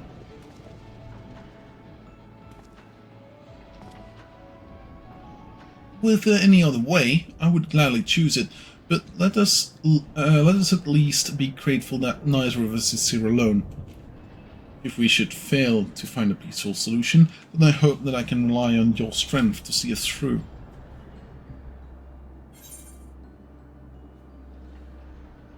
This request doesn't come as a surprise, to be honest.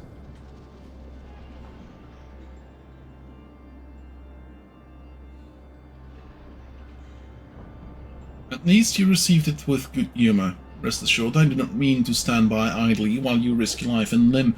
I hope to be able to lend at least a touch of magical support. Heal me. Creation magics do have their uses in that regard. I had in mind to use your ether as basis for illusory allies that will fight along your side. Perhaps 7 shall do? Not exactly an army, but by the looks of you, a formidable force, at least. Then so shall it be. Now, what, I wonder, awaits us in Pandaemonium's pitiful halls?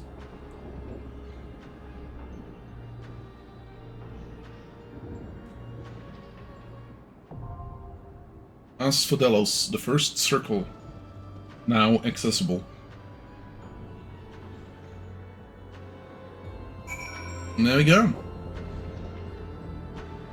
That's another one.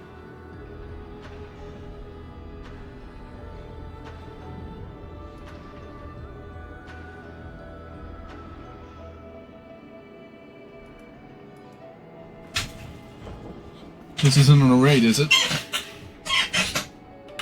This is Endwalker, I guess.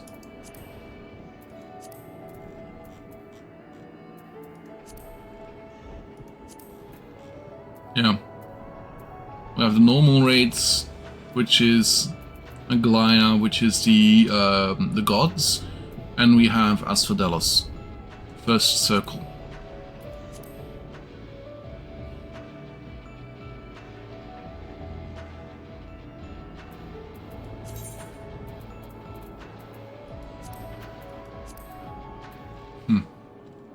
Invoke normal raids, yeah. Nice.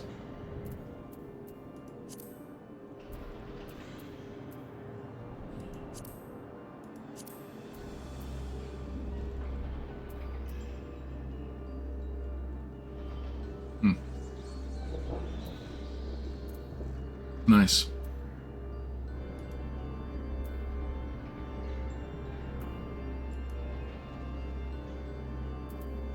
Okay.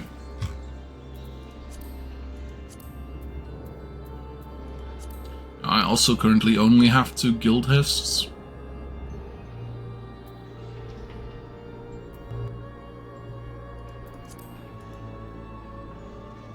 Might have to deal with getting more of the guild hests. They are completely useless right now. Except for that they would give like extra experience and stuff for low level stuff. For low level.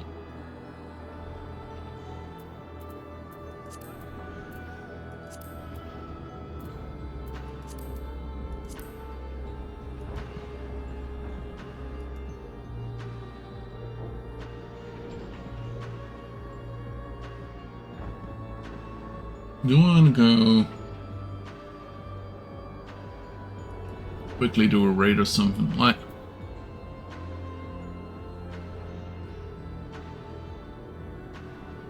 at this point in time, it's getting kind of late for me. I might want to start. Then again, at this point in time, I do not have any of the reputation score things left to go, so I can't do that. I have done the Mocianne, Sylphs, and the Kobolds today. Oh, and the Sahagin.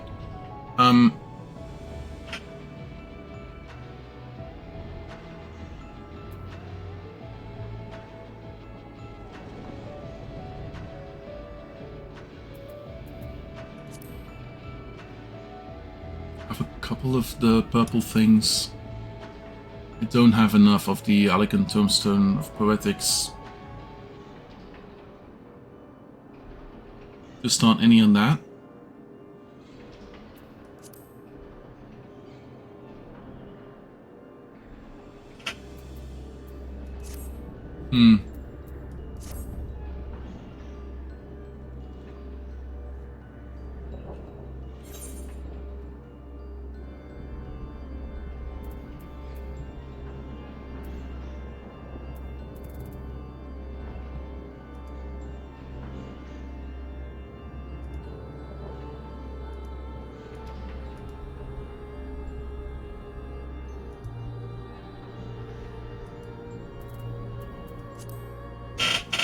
Yeah, okay, let's enlist. Yeah, Mr. DMB is online, and I see one other person online, but I think that's just a random person.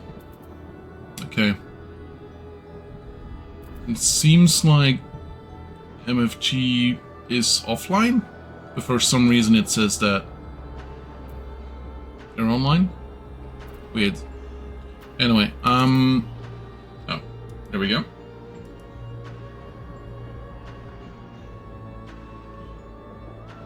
Seems like DMB is getting ready to raid. Guess what? I'm getting ready to raid as well. I'm gonna send y'all over